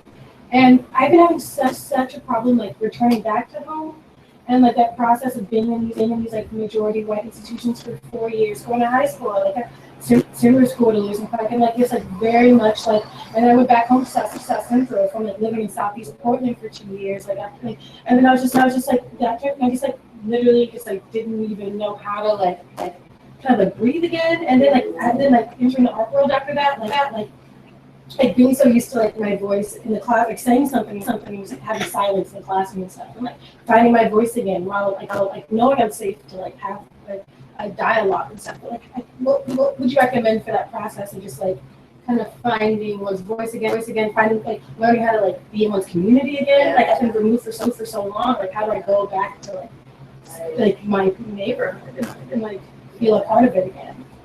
That's a really interesting question. Because I spent, just working for me, so I spent a lot of time surrounded by people. And even like it took me a while, like because I'm from the East Coast originally, it took me a while to build like community of color. Moving out here because they were definitely like, there are not a lot of people of color at the NTA, and the school was like liberal and is now in the old like in a security building, which is really gross, but but that's and so it's like it took me a while to even find a space in which I felt safe and I felt safe here. I think that it does take there's a lot of trauma. It's traumatic. College is traumatic. I'm just gonna say that, and it's like. And it's really, it's traumatic for people of color, and just like healing from that by returning to, and I wish I found healing like by like having conversations with other people who have gone through the same thing, and then also being like, like my community's my community, like I may have spent, I know this other space, but like I still love like communities are still my community, and like I can always. But I actually did feel like there was this like point at which I sort of felt like I aggressively reclaimed it. Like fuck it, this is my community. This is who I am. Like, yes, I have this vocabulary or like this like new perspective, but I know what other things look like, and like that's also very part of me. I'll just repeat what I was saying outside and like go off of that, which is that this is totally off of what you guys were just talking about, so if anyone else can say but I felt like this conversation or lecture was like kind of floaty in a way, and like a way that kind of bothered me, because both in the sense of like using the language of institutions to talk about how to potentially dismantle institutions or create like radical alternatives, and in just like the lack of specificity in what we're talking about here. So like it kind of just makes me think like, well, what's the next step? Like, how do we really move forward in a productive sense? Rather, like personally, I think, well, I'll say like I really appreciate what was put together and presented and all of your effort. And it's definitely conversations I personally have had before, so it's not new. It's probably new to at least someone here.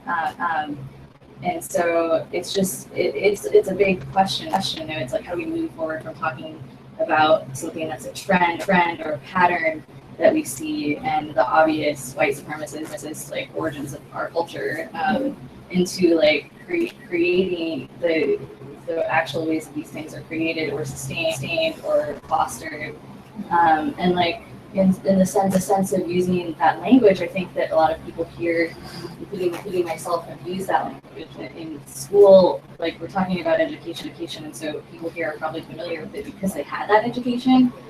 So I'm thinking like if you didn't have that education and you were sitting in this room, you probably would have missed chunks of this presentation in terms of just knowing exactly what you were referring to. So like in that sense, I think that if we're thinking about like how alternative pedagogies arise from those educations that are problematic, how do we make those alternatives like more accessible to those who don't have the access, or like bring them in to it, And so I think that that's like a really important thing to think about in these scenarios. Like having been involved myself, like you need to do that's a really important facet that isn't like something that is like just like, I don't know, wingable, to be honest.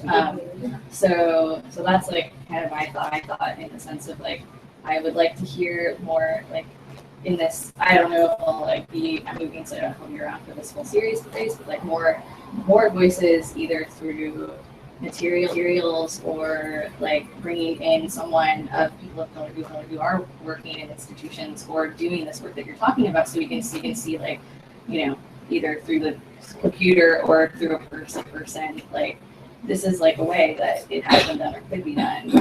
Because I think it's like very, we live in a really fucked up like situation, and it's easy to talk about how fucked up it is. I think it's important to talk about how fucked up it is, but I also like really need to see like how are we like trying to go past talking about how fucked up it is, because that happens a lot. Yeah. So I address that Yes. because I do work with communities of color, like outside of the art world, and have for a long time, and like me too, because I need to put my money on it. Ultimately, like I think that, and that's not just why I care about those things, and I think I care more about those things than art really. But so my experience is that I'll just talk about some specific examples. So I was working with the young people at this organization called Friends of Children, young Black and Latinx youth. And all of them were planning on going to college. They were all struggling with the school system. And they're all talking about these same things, but they feel them. So they weren't given this language to like talk about white supremacy. And I remember just like, it's just like allowing people to talk about their experience and realizing that experience is valid is really a first step. I think that like so often, like we're talking about people getting uncomfortable, but like when somebody who was not initiated into the language of the art world comes into a space and wants to express their experience, it's shut down because like, what, you haven't read Foucault yet? Or like, what, you haven't read poetry art? As if he's like, this kind of knowledge is in some way superior to that person's self-knowledge. And so I think that, and it's not, and actually like, it's in no way superior to anybody's knowledge. It's privileged information and people pay for it. That's why it's privileged. And we can have an entirely different conversation about the fact that like education is in credential, like paying for education credential in this like fancy language that helps us talk about something that we felt our entire lives. I think that has been, and that way, I actually, like, to address what you had said, like, I have relinquished, like, I have seen the ways in which, like, these types of ideas actually live in the world, and the effect that they have on human beings, and then I've had to navigate them on the level of, like, bureaucracy, on the level of, like, having to be sort of like an intermediary between these young people and the institutions that are incredibly oppressive for them. Helping them prepare for what like being in like art school or college or whatever is going to look like. And most of them don't go to art school. Most of them don't even think that that's a possibility, and they don't understand why they would go to art school because they can't eat or don't have a roof over their head. And so the idea of art school is like so like not something that is like they can even like it's sort of like day to day. Whereas like to have the time to even step back and like make something or think about things and that like that's such a privilege that we get to have. But I think that part of the problem too is that like we have our special language and our special space, and in actuality we don't exist outside of anything that is happening outside of this room. Like we could really bring in anyone, and some of it they would latch on. Some we could bring in anyone and they would latch on to some of it, like any person of color.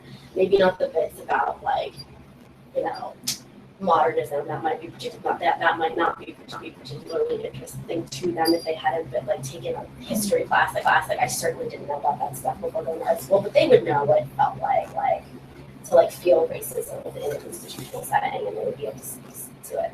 So I guess like respecting people's languages really, but like I've had to. So and I do like so as I said I do that. And I also like I'm interested in hearing those experiences. Yeah. I am from Portland. Yeah. I feel like it's like yeah. I mean, I do want to hear those emotionally felt experiences.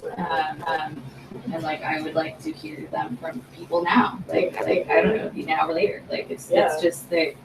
I think that there's a barrier sometimes in that you can make yourself kind of vulnerable in the sense of like. I mean, revealing a vulnerability when you're speaking about your like emotionally felt experience. So that's why I'm saying like even if someone came in like, would they feel comfortable? Like, I don't know. Like, I'm just saying, if they did or if they have, like, I just don't know. I don't know if that's really the case.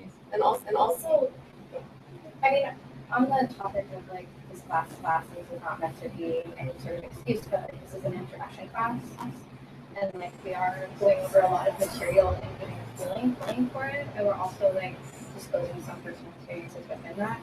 There's also this like thing that Oliver actually brought up with the language, where we are all coming from a perspective that if we don't speak in a certain way, we're not going to be heard. And like that's something that like I think everybody comes to the table with. I know when I go to a job interview, or when I go to like give a talk, or when I go to like meet with somebody about anything, like I exercise hard, and then like I let loose a little bit. And I think like coming from like an experience where like personally, like I've been through many systems that like serve like marginalized people, and like I've read in and out of foster care, and like coming to like that, I know I back that up, like my own experience with institutional language, because that provides safety. And so reasons why like I do this work, and I also like go through programs that are outside of the art world, like the YWCA, the social change programs, and that's required for like PGA work, and I've done some of that work in Portland. And like reasons why like I work in like very discreetly like with nonprofit organizations that serve foster youth, and like those things I do and I don't talk about in the sense of like those are like also my experiences. Like I do project-based stuff, and like I used to work with Art Gallery off TSU campus, and like I work for PAYCAT, and like I do work with remote institutions, but like it's in my best personal interest to like also serve the communities that like I come from, because like I am able to sit here and talk in a way that can be understood by people who are judging me. And that's the assumption I walk into a room with, and like I don't think any of you are like judging me in like a very negative way, but there's a certain defensiveness that comes with that, and like looking at that intro slide, when I was writing that with this group of women, I was also writing that for myself. Yeah, I mean, it is like this interesting intersection of things. I think the intersections actually come at what is actually getting at, which is, I mean, it actually touches on a pretty sensitive portion of this talk and this class generally, and the Portland art scene as a whole, as a like demographic space, also just as a like space that presents itself as open, but actually isn't. And there is this thing, especially when we were first speaking about this class, where we were talking about the labor that is requested from people of color in these spaces, that is an education, and it's put upon bodies of color, especially Black bodies, Black female bodies, so much, and then Black trans bodies especially are noticed. Haven't experienced clearly because I'm speaking from the point of whiteness. But that it was, how do we bring this group, this class, this organization to a point where we can begin to abolish the necessity of that labor, and begin to abolish the necessity to create a point of entry for whiteness to understand itself, and it means for it to be abolished. So that doesn't speak to necessarily the language that's being used, though of course there's this bones of a PowerPoint really was and needs to create an arc through which our conversations that have been reoccurring and been happening over the last few months could, intersect with and find grounding, and then come out and then find grounding again. But also just the fact that I think that we're all really grateful to be here in this introductory space, because it does feel like we've been standing on the diving board for 3 months and kind of like jumped off and we're starting to swim. And in a lot of ways, the process of this class, both as something that is happening in real time and that a lot of people are here right now, with an understanding that this is also why we thought that it was necessary to be doing this with homeschool because they make everything accessible online, both through live streaming and archiving, and we're also allowed to disseminate information from homeschool's database. Is that as this class evolves over the next 4 months, which is a really long amount of time, the real-time effects of different social climates, different happenings both in our community and outside of our community, are really going to begin to influence and develop, and the language of this class is going to evolve, I think, in a way that isn't necessarily expected of an academic form or a lecture form. So when we started thinking, how do we abolish this labor, it's also the question of this class is how do we create a radical zone in which both temporary and permanent learning and communication and a decentralized pedagogy can begin to exist. Yeah, I'd say I have some suggestions, or like if you're looking for solutions on how you can interrupt white institutions, sometimes it's outside of the art world. Like you might have to take a class on interrupting racism or institutional equity trainings. You know, like those things are outside of the art world, are not provided. And then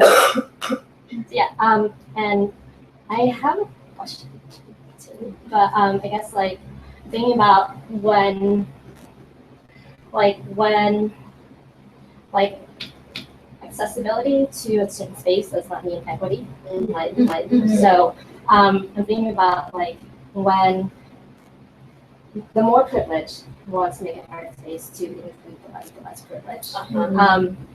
And then the resources aren't really allocated to the less privileged, and then the less privileged speaks back to that. There's like a kind of whatever. And then they're shut, and then they lose that. I guess like that's what I'm just kind of like. I have a lot of personal experience with that. Really? Yeah. So that's kind of why I just like a large reason why I decided to get out of the art world. A lot of the work that I do is community is like I like to include as many people of color. If because I took an art school, because I am able to I do have some points of entry into arts institutions, and I have been able to give platforms to people of color as people of color. And yet I'm still answering up to white people. They again don't pay me. And there's a complete transparency with any collaborator of color that I have ever had like usually. And my collaborators I have relationships with too. But I have definitely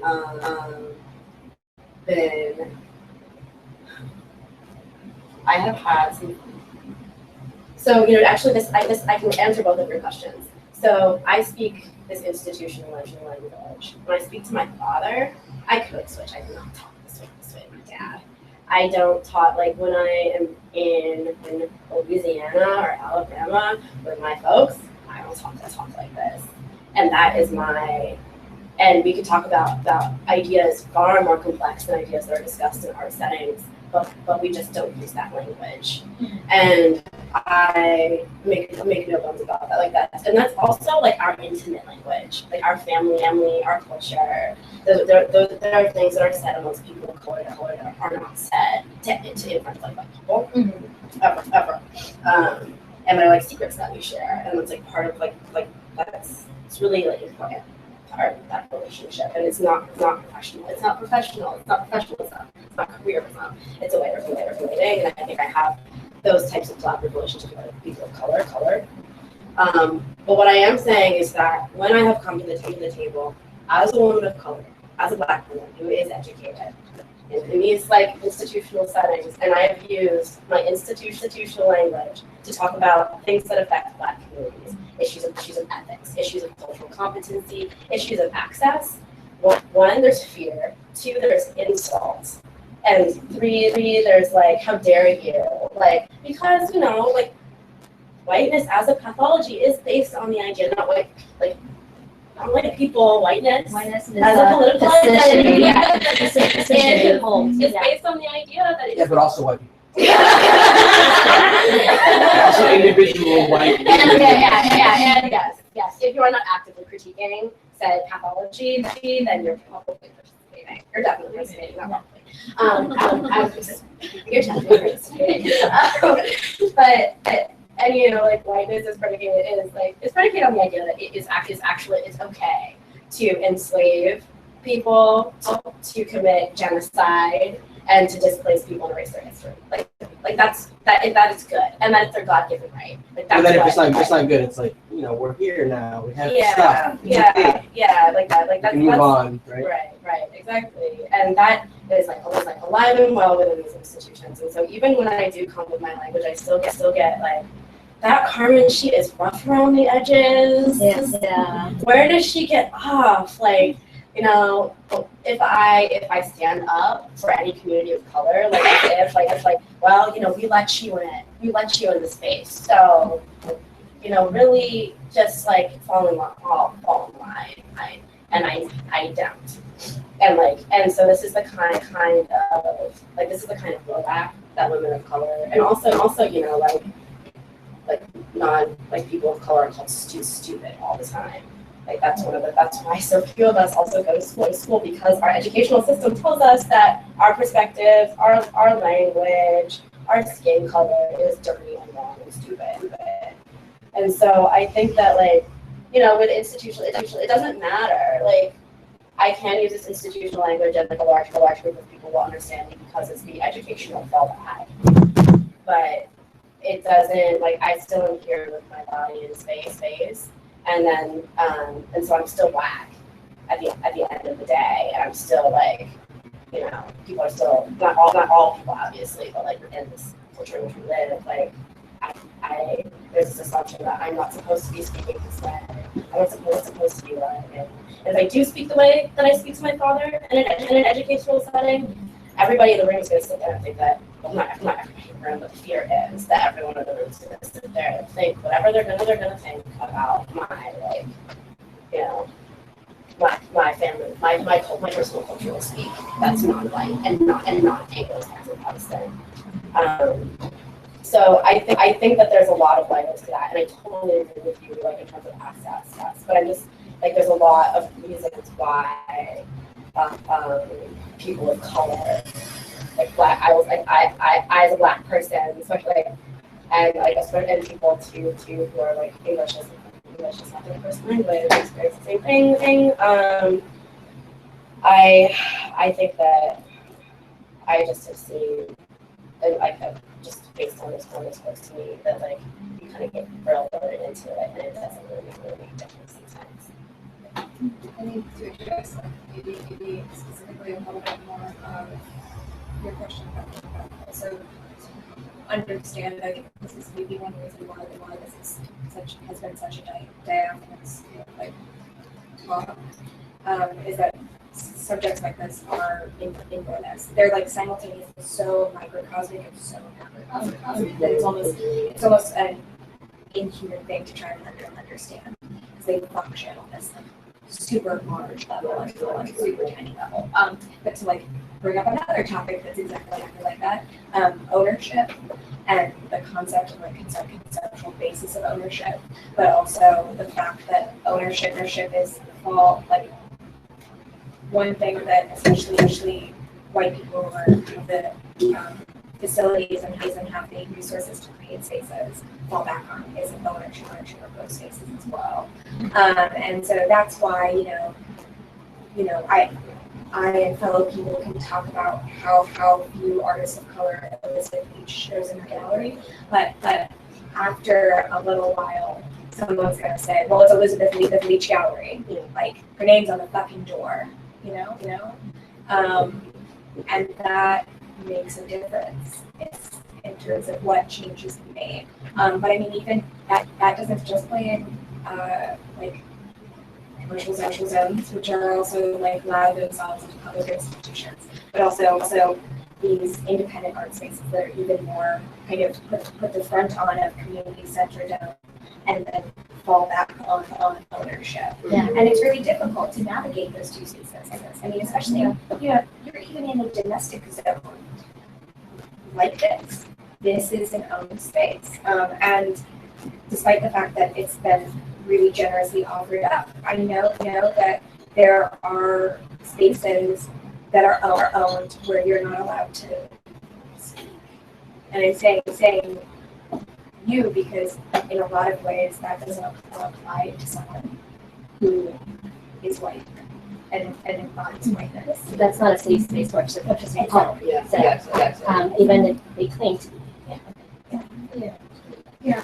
I work in performance work and performance art and things that are kind of ephemeral based, and I find that a lot of my disrespect happens in like how I see institutions like white institutions like archiving and sharing that archive like my work, and the respect given to like what it actually is. Like I've had people just like mysteriously lose my videos, or just like not like feel like not send me things that they've already told me they were going to send about like the work and stuff. And I've just been so and I've had other friends, especially black people, especially my black friends who are also performers, say, I'm not performing anymore. I just don't perform. I don't want to bring my body into the space. Like, if you want to see my work, you can see my work, but I'm not going to bring my physical body into the space. Well, I thought like that's where I based my work, and I started doing this work because it was impossible for me to get material. And literally, so it was like kind of like performance art as necessity kind of thing. And so like I'm just like so I'm having to go like back and forth between the disrespect I would receive after how much labor, maybe it's like more invisible labor, I guess, because it is performance work. But like the respect given to that labor is still so like contingent. Like how do I demand that? And like how do I like try to like send out a file to the gallery to tell them what to do with my like, performances, or like I don't know, like is there like, have you heard of other artists dealing with like that when they work in performance? Yes. Yeah. And I mean, there's actually, and a lot of artists consult a lawyer here. Mm-hmm. It is a business. It is a business in which you can write a contract, and somebody will sign a contract, and that contract is legally binding. I have no people who have done that. I have known people who have stopped making art altogether, or don't make art about their body, or don't bring their body into space. I definitely, and also like within sort of like white run spaces, and I have so many examples of performance art or panels that I've seen, where like these black artists were. Well, I was watching this performance called El Towel. Incredible performance, and it was by this woman whose name Jana Michelle, and so she sort of acted out all of these tropes that are representative of like black cultural trauma, and I recognized those things, and there was this point at which she was like representing like a crackhead. She was wearing a black sweatsuit, and she had a trumpet in the back of her pants, and she was like hunched over and over the hunchback. She sort of just looked like she was like a human being, but like a crumpled up her bag at the same time. It was like incredibly painful to watch. There were white people around me laughing, and like I couldn't, and I felt re-traumatized. And granted, like.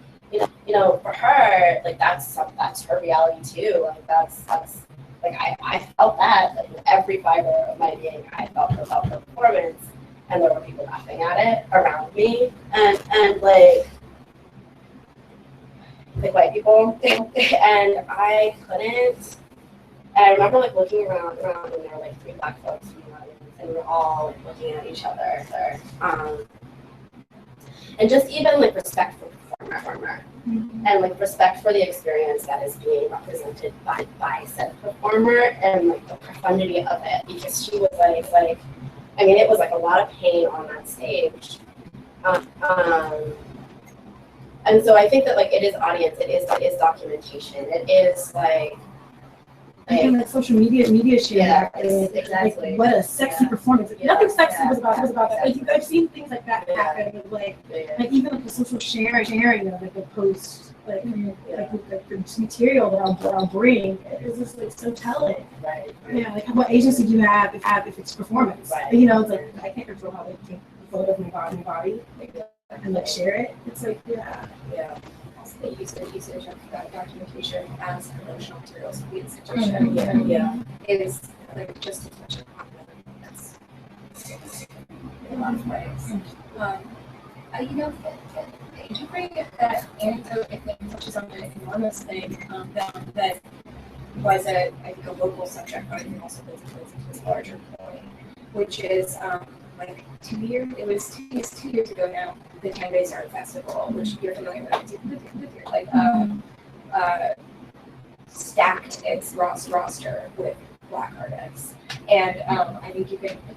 It was last year. I was figuring that I don't. This was saying that. Yeah. It and like that is a great example of that, and I heard about that response from every single, and including a few certain like very like candid panels that occurred in that space as well.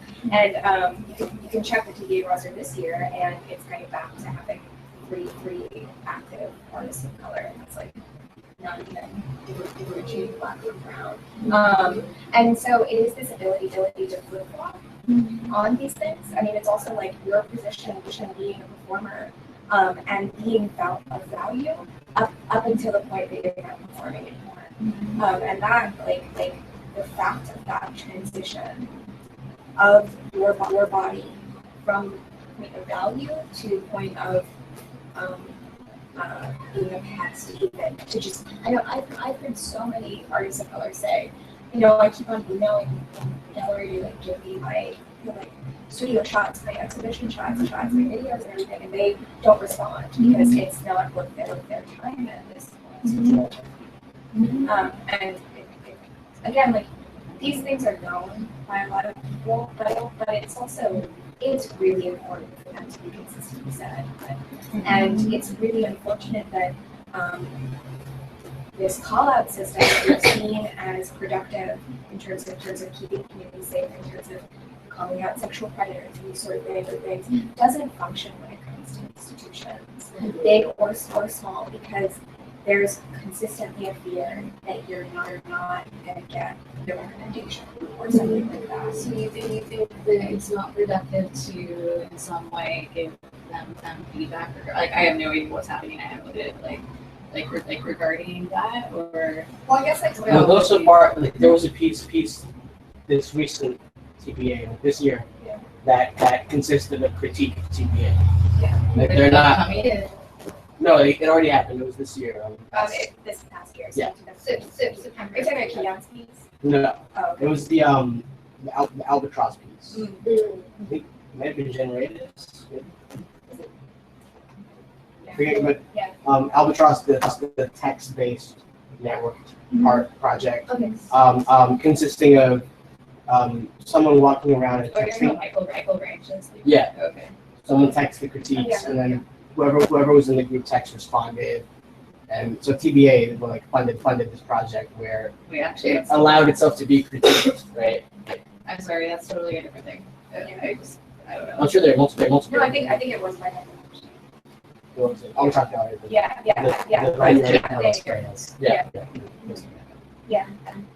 They're not against subsuming their critique of their institution as art. He does that all. Like he does that. He's done it multiple times. So I was like thinking this one time against. He did it for like one of their events that was a TBA. So I was like, right now. There's this other side of like an institutional critique where you like not even offer, like I've been engaged in conversations where something that like harms people who I care about went down, or there was like a dialogue, and like I've taken those people and gone to coffee with them and had face-to-face conversations, and then like, hey, like there's like a bit of critique here, and they've been like, oh, we're not fans of critique. And then in the end they're like, oh, this was actually a lot easier than I expected, because it turns out like I am a rational human being and like very willing to empathize and listen to people, and that's a lot of emotional labor. And then there's this other side of critique where like if anything starts to even like seem like it could be a critique, there's a huge freak out and like this load of drama and character assassination and like, I don't want to touch it. When like really it's just those expressions like hold such a mirror up to like people who are perpetuating perpetuating that. There's an inability to look at oneself within like institutional values and like hiding behind that, when really the only progress that's going to be made is like facing that head on, which is like really the whole thing. I mean, like I fuck up, like I have totally fucked up artist documentation as somebody who like ran like 12 events of programming over 30 days. I fucked up artist documentation, and that's like something that I like have a hard time forgiving myself for. And like that was like disservice that I've done to artists, and like I've apologized for that. And that's like it's a thing that happens, you know? And like there's things that you can do, and like there's things that like you can be accountable for. And I think like as like all of these things like are us like as people like learning to like navigate differently and in a way that is like self-respectful and respectful of others. There's these points where like having an ability to self-critique and like having an ability to check and having an ability to check in with other people who aren't in like what could be perceived as like that aren't going to be directly affected by you checking in with them about your own actions and being accountable is one thing, but then bringing those questions to an institution like will get you fired. Yeah. Will get you blacklisted. And it's like the point of kind of saying or acknowledging the diminished capacity, especially for artists of color, to bring those critiques up. I mean, even thinking about that particular project, Michael Range is he's a white dude, and his capacity to be in this community is very demonstrated as not being reliant on those institutions. But I mean, like I think this is a belief that I have, that I don't want to, like, I'm not placing this on the panel or saying that this is what this class is about in any way, and form. But there's a stability to whiteness in the art world that needs to be accounted for by people who benefit from that.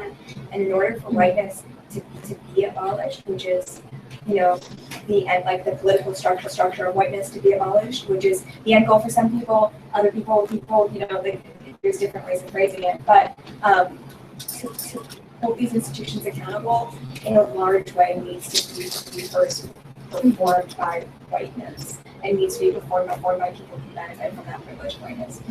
And even so even like in the form of I do not like even the form of saying like, oh fuck that gallery.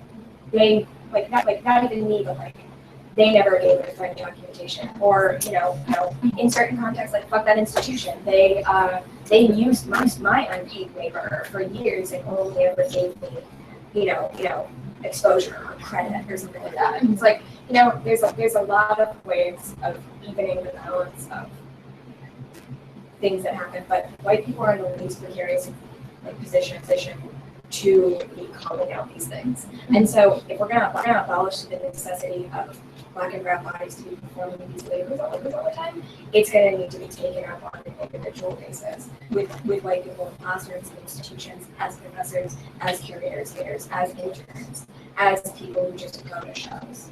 I think you're right, and I also think that the phrase like it needs to be done first and foremost by white people, it's kind of like I kind of disagree. Yeah, no, I think that it is a joint like effort. Yeah. But there's things that you can really accomplish as a community. Definitely, yeah. Like example. Yeah, I'm not. Yeah. I mean, I wasn't trying to say Yeah. like you're wrong, but like just pointing out like here's an example of this like happening in LA. The Boyle Heights community. Yeah. I actually have a friend who lives there, and so she's kind of following like what's going on, and it's being covered in like some media outlets. But essentially, this community, which is like majority Hispanic, is like really like or parts of it, or like there's some effort to like really rally against gallery spaces even existing in the community because of the perceived threat to the community. I mean, actual threat as we've seen, but also perceived as into the future, like what could happen. So yeah, and it is an actual threat. So like, I think that is something that, you know, in that case, there is actually no white person, like other than some random person who went to school with people who opened a gallery who like can really step in, and that one person who did step in, it wasn't from the community, it was like kind of called out for me, like just someone who was like inserting themselves. Yeah, no, I mean, like, my statement. What does that have to do with responsibility, though? No, it's sort of like, I'm not trying to Communities argue of color, against that especially there's black and brown communities, need to responsibility. do that work. What was that? Like black and brown communities need to do that work internally, but Yeah. the responsibility to dismantle white supremacy is for white people, right? Like that's their job because they hate it. Sure. I mean, I think it's their job. Totally. Yeah. I wasn't arguing against that. Yeah. I just was saying Like Boyle Heights doesn't need to combat something that white people invented and imposed on Boyle Heights. But the fact that they came together and did that it's like a guideline. It's a guidepost for white people. It's like yeah. this It's is how not it should be easy to done. see it as like a perspective point where the only white perspectives, or maybe not the only, but like the majority of the white perspective is coming from people who are moving in. Right. And so in that sense, like maybe they don't see, even though I think some of them genuinely seem engaged in what is going on and wanting to. And actually, the realistic, or like not realistic, but the reality behind that is also understanding the contract agreements that are signed when a building is taken ownership of. So a lot of those galleries actually are running rent-free for 5 years, and if you give it 20-year contracts to live rent-free in that area with the understanding that those developers, that contract is drawn up under the understanding that those developers are going to benefit from that. They'll eat that loss right now in the mode of benefiting from it later on with the guarantee of gentrification. So also when I think it's interesting because it's these different layers of a perspective of like white perspective, which is also like the perspective of inherent progress that is led by the arts that Carmen brought up too. Yeah, it's also hard because when Boyle Heights gets so much attention, West Adams is also being gentrified. Exactly. So the black folk we're not really given the same, like we don't really know how to, well, I'm not gonna say that, but like, you know, like we don't have the same resources to come together, and we don't have the same community hall, kind of like ways to like fight that. Yeah, and I think that's really interesting. Like, because I mean, I also think that a potentially destructive narrative that could be established by Boyle Heights is also like, well, you didn't say anything when the galleries were moving in. Your community didn't fight back like Boyle Heights did. It's like, well, yeah, but every community was the benefits, right? Yeah, exactly. It's also looking at this context of like, so there is this attachment, and this is actually a different class that we're doing outside of the introduction. And we are looking at that. But the ties of like of gentrification, development, the institution, art, and gentrification are so close, and it's just like you throw a bunch of artists somewhere, it's like a bomb, and like it's great. If you get a bunch of galleries in an area, that's like really great for business. Like the Average Street lofts are kind of like a part of that, but not. You can tie it. Yeah, it's there's really like exciting you narratives. start looking at Average Street lofts, and then you start looking at everything that's starting to go on, and like certain conversations with like developers and the federal government and PNC and moving closer. It's all like Old Town is a place where I just had an opening there. Yeah. And I have work up there, and like the neighborhood is Central City Concern is also there. And like coming from like the downtown east side of Vancouver and watching like waves and waves of gentrification happen to my city over my life, and watching people who were indigenous and like living houseless or like living low income being pushed out. Like the same shit is happening in Portland. Like this is everywhere, and like artists and like ties into like the art market gentrification talk that we're doing. It's like that labor is facilitated as a mode to like push people out. And yes, like people of color like do need to resist that, but like it's not mainly their job. Like the problem is that people who are in these positions of power aren't like able to like discern these things and don't also care. And so like looking at like how whiteness needs to dismantle itself starts with like education. And that is why there is an introduction. And it's basically about the problem. Because without addressing like the actual issues and without addressing the language around the issues, in like a context, there is no ability to move forward, especially in a mixed setting. I think that the big setting aspect is important because you have to think about who the audience is in this, and partially it gets really, I think it gets really tricky because I think it does feel, I feel like it can be uncomfortable as like a person of color or someone with a different experience to hear someone who's white giving a lecture about like how white supremacy can be. Right. So that's an aspect that needs to just be thought of. Like I'm just bringing up things because I like this project and I think that it's something that I just like to bring up thoughts. I'm sorry. Oh, please. Well, before I speak, you keep raising your hand. I don't want to speak over you.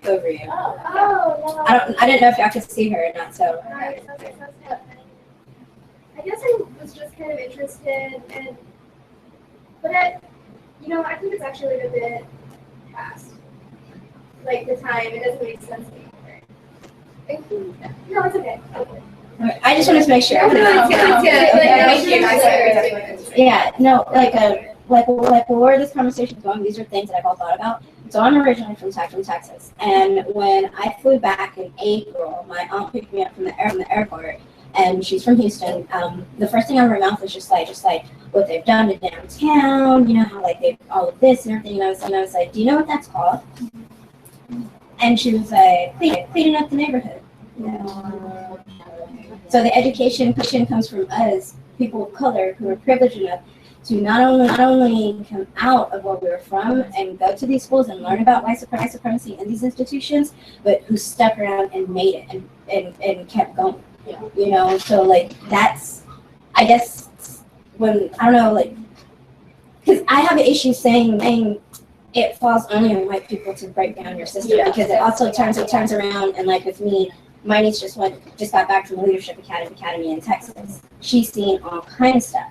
But the thing that stood out the most with her and what they were impressed with is that once I started learning all this and knowing that my niece has goals to go off and go to college, everything else, and knowing she's going to experience the same things that I've experienced, I've already started educating her on it, and she's 11.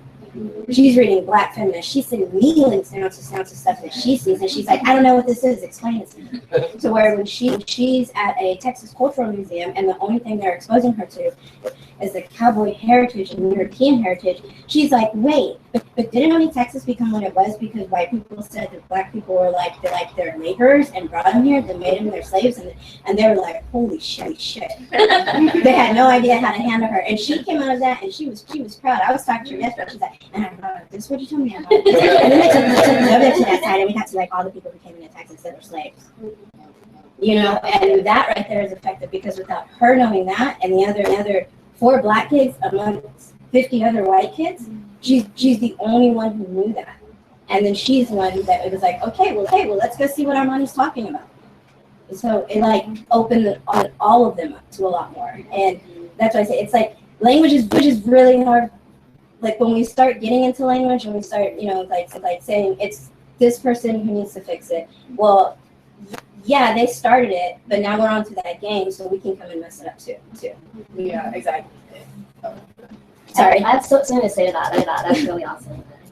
One thing that I learned from this institutional equity training, which is at Western Northwest, that's awesome, was that like people of color always do diversity work, and your niece was doing diversity work without a stipend. Like she's like educating everybody in that class, and like this is something that like when you're a person of color and you enter what space, you automatically educate on top of the job you were paid to do or education. Yeah, but I've explained that to her too and let her know you're going to be that person, so don't be afraid. It's fine. And get a tip jar. Yeah. I think that's an incredibly important point, and I also think that in culturally, that's something that is really ingrained in terms of it is as Black folks, it is our job to advocate for our community, and I definitely that was definitely something I was raised with, and I think that. I think that you're totally right when you say that people of color constantly having to educate them whenever they go into an institutional setting. And I think a lot of times, like I do that work myself, and I do it, like I do cultural competency trainings just for white folks, that so they don't traumatize younger black people. And like that's been a huge thing for me is like, if I don't say this to you, if I don't make us be aware of this, I have the language now to be able to like fight this off and deal with it. I won't take this home with me. If you take this to a 14-year-old who hates school, who's told that they're stupid every day, then that child is going to be traumatized and they potentially never realize their full potential, because like I've seen it happen. And I think you're absolutely right. Like that labor should be much better compensated. Yeah. But that's like when I do it, it's oftentimes to like, because at this point, like I can take the blows. Like it's fine, I don't care. But I'm not 14 trying to figure my shit out, and I do feel a sense of like serious responsibility to definitely like just because I know that someone else wouldn't experience that emotional trauma. Then like Lisa could think, like in an ideal situation, if you were to have an ally to back you up so that you don't do all that emotional labor, someone who's white to like also interrupt and say, actually, like you need to shut up, or whatever to that person that you're educating. That would be awesome, right? Like some sense of allyship. Then like that ally needs to be educated and learn how to interrupt those kind of microaggressions or racism or whatever. So yeah, in an ideal situation, yeah, I agree. Yeah. It's just a different. I think like communities of color, like whatever. It's a cultural thing in a way. Like we're taught, especially in the South. Yeah. We're taught to be super accountable to our people, and so we will like it's, and oftentimes that's all we have to turn to. It's like we have to protect. Well, and like with me, I studied communication design. That's pretty much like guaranteed. Okay, I can go out and get a job. Did I do that? Did I go sit down and say, okay, I'm just gonna go be a designer. I'm gonna make disposable work? Like, no. I ended up finding my voice and who I was, and being able to walk away from PNCA and honestly say, fuck y'all. Thank you for the piece of paper. And be out of stuff shit I know about access my like that's how I walked away from that situation. And then when I had to ask myself, what is it that I want to do? Do I want to only worry about myself, make sure that I'm getting my student loans paid, get my house paid, everything else? I really fought back and forth with that. And then ultimately I was like, no, I want to educate. And then that's the route I decided to go, because that is so much more important. Because I'm one person, I can make work, I can do this and that, but I got 21 nieces and nephews. I'm from a big family. If I plant a seed in each and every one of those, that's a lot going out into the world. And then if they have a mouth like I have, they're going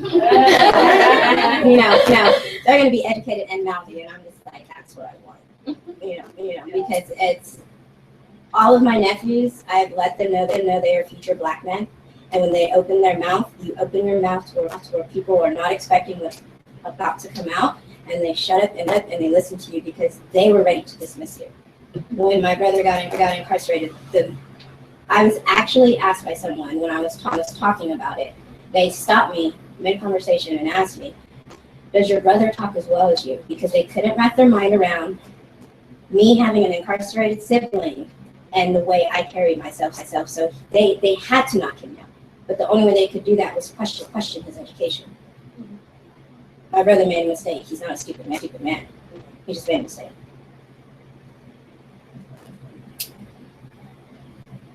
And I do want to participate more, so I do have to say I'm at the point now where I'm like, let's stop talking around and just go straight to it. So I might kind of get like that. Thank you so much for being here. I just want to say I really appreciate the dialogue, because I think I come from someone with white privilege. I shut down in a lecture setting. And I stopped being able to learn in a productive way. And I think that this kind of dialogue is so important. Especially when we're challenging each other and learning how to listen and learning how to not be defensive and learning how to articulate these kinds of get shut down. And practice in as safe as the space can be. Maybe it's not that safe, but that's okay. Maybe it doesn't have to be safe for us to take that step. But I just really appreciate what everyone said so far, and that it's gotten more vulnerable as we continue actually having dialogue on where we get to engage with you. So something that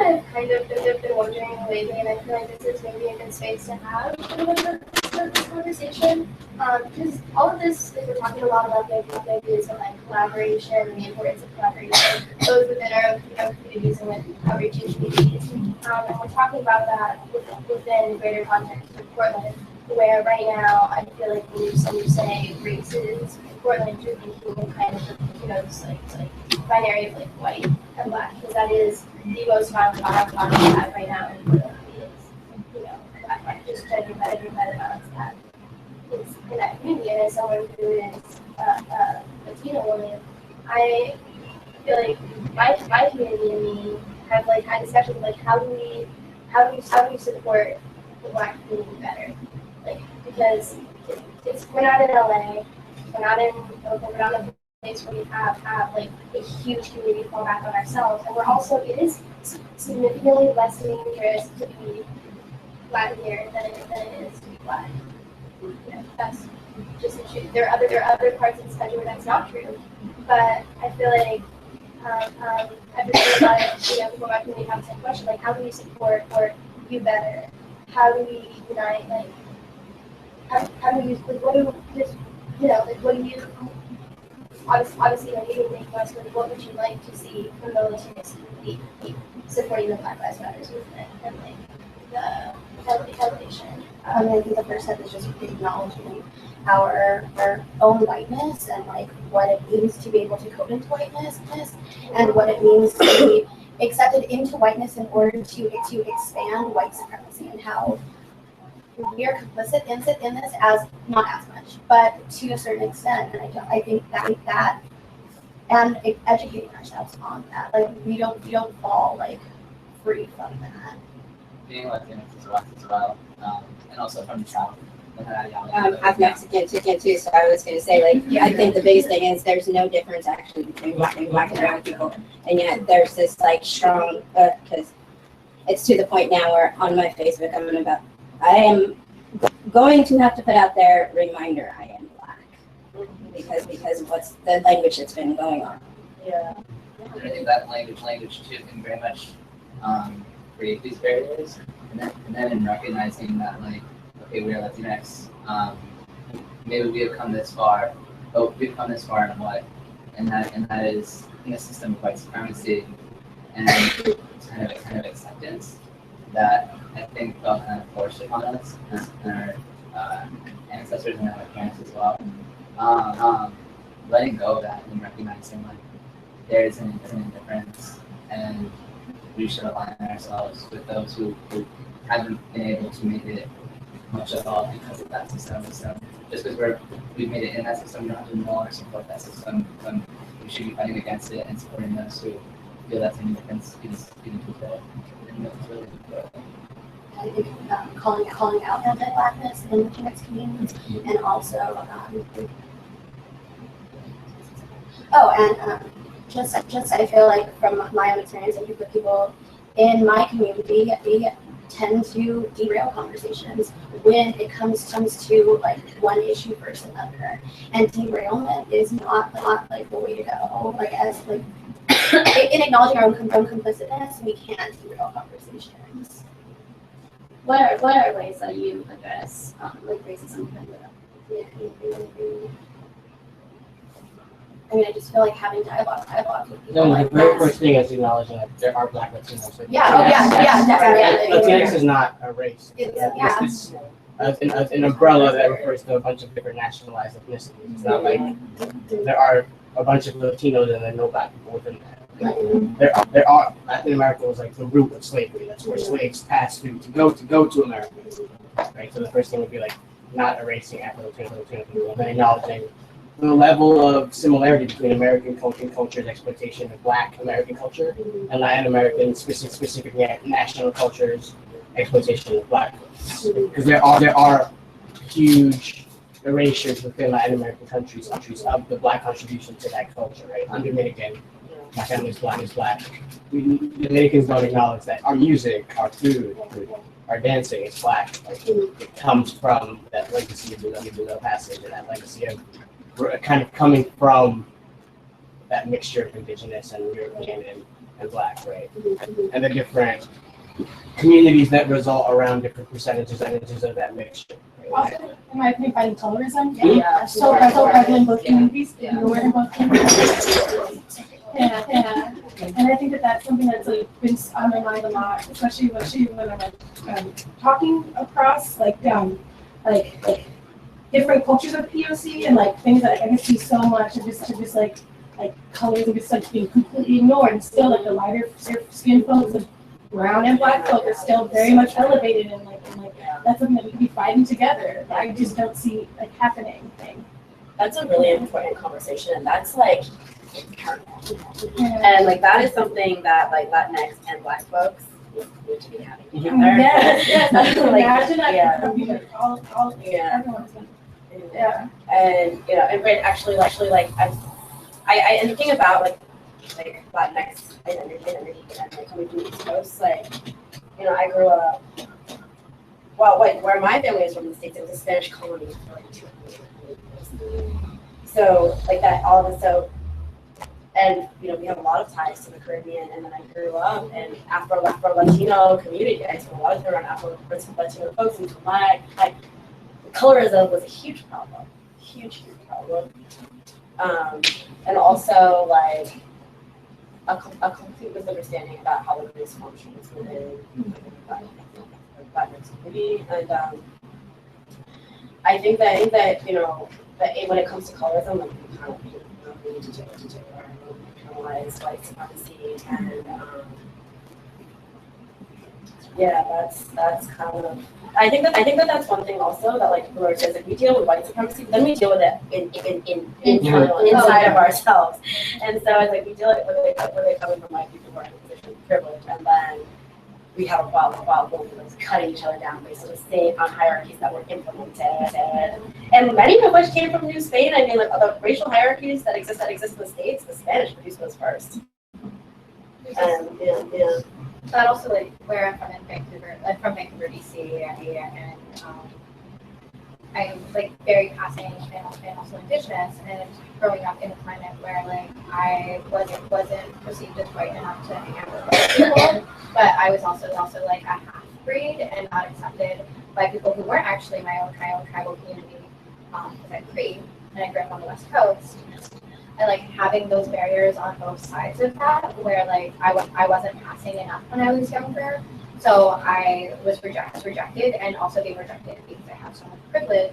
And like, oh, pity me, I have a lot of privilege, but like there's these like implications to like both sides of that, where like yes, that does need to be acknowledged, and like yes, there is a reason like where like I do have a lot of privilege, but like we are taught implicitly to like view these different like tones of skin or different projections of like and passing into whiteness as like clout everywhere, and it's not just the communities that just described. And so like that is due to the construct, and like whiteness is a construct, and so looking at how like we are like all coded to like do that is like a huge deal. It's work. It's a lot of work. Yeah, and it's also like a lot of personal work, a lot of people's personal work. Well, even with you saying that, you saying I'm Dominican, right? Or what did you say? I'm sorry. So I'm asked all the time, like, are you Dominican? Because well, my last name's Salazar. Yeah. And I'm like, no, you know, just no. Like, I'm tired of hearing that, or Puerto Rican or something like that. But for some reason here in the States, people can't wrap their mind on a Black and a Mexican. They can't do it. I have to be Puerto Rican. I have to be Dominican, like because that makes sense to them. And I laugh because I'm like, you realize that's a combination of stuff too, right? Like, that's all it is. Yeah. You know, but it's those labels. It's like they have to see it. You know, an experience I had at the DMV was the lady switching my ethnicity to Black because I would put Mexican. That's what I identified as. But she needed to match my physical description. And that's the only moment where I thought, all right, walked in and I was like, I could have been Dominican. What is wrong with her? You know, but there's that need, like, there has to be that label. Have to be put in that category.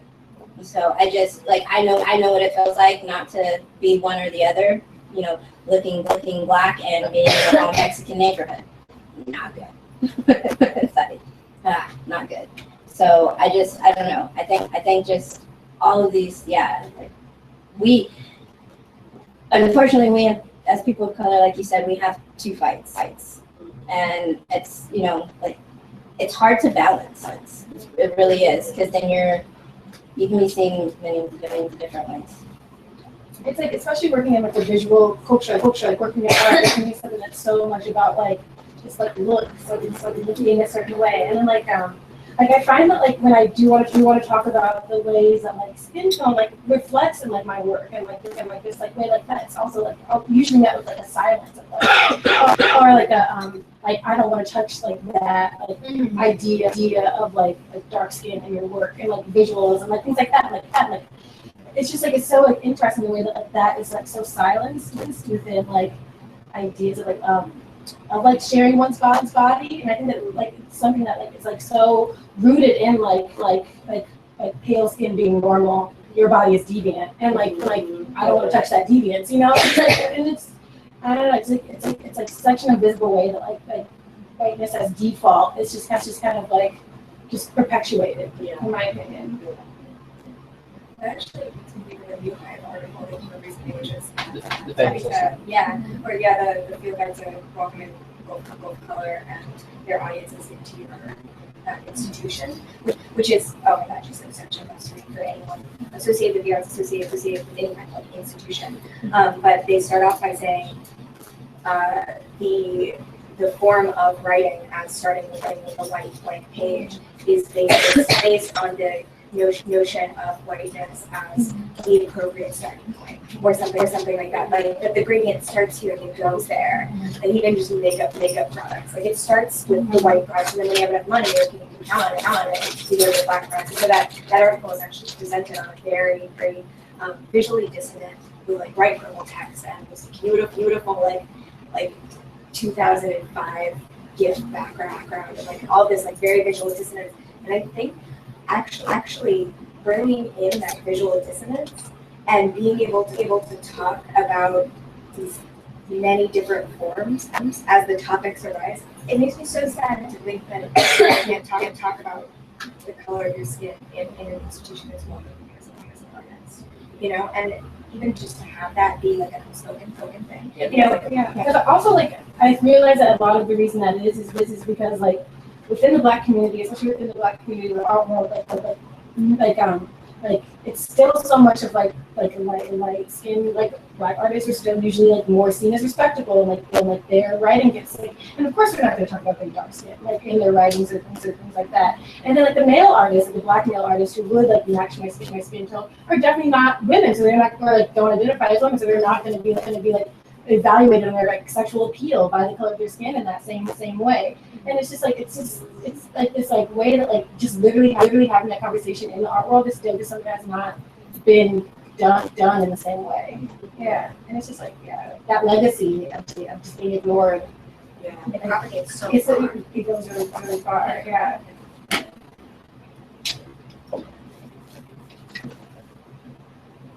Well, guys, we did it. You don't have to have the whole conversation today.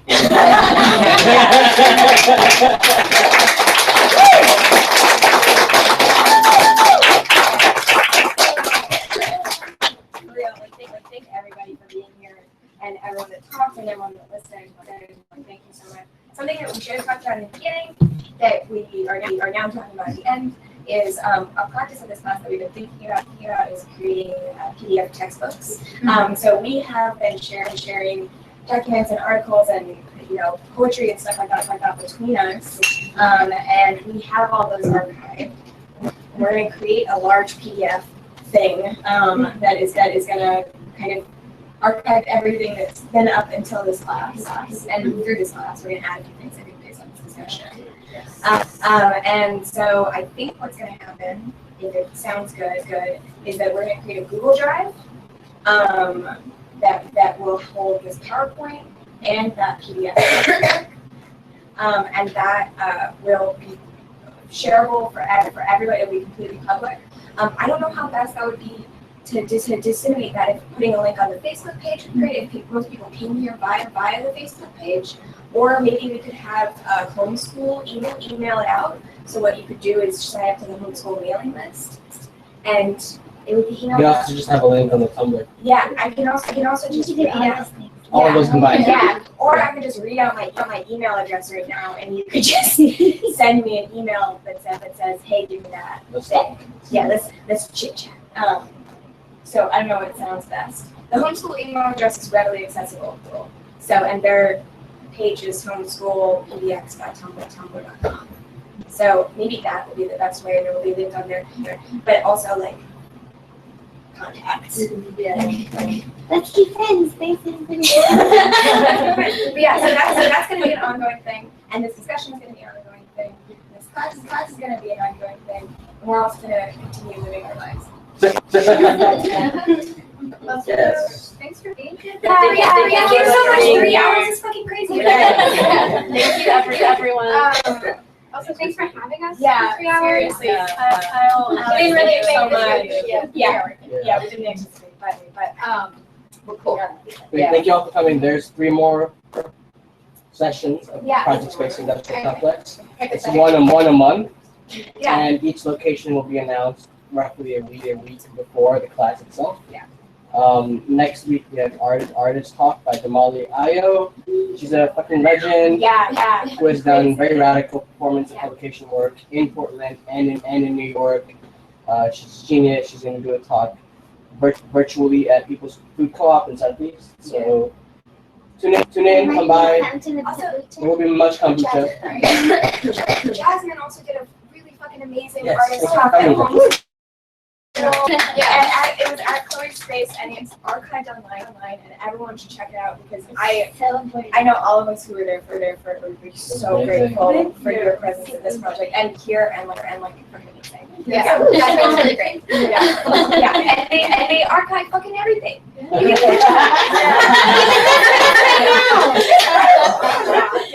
You're watching. Bye.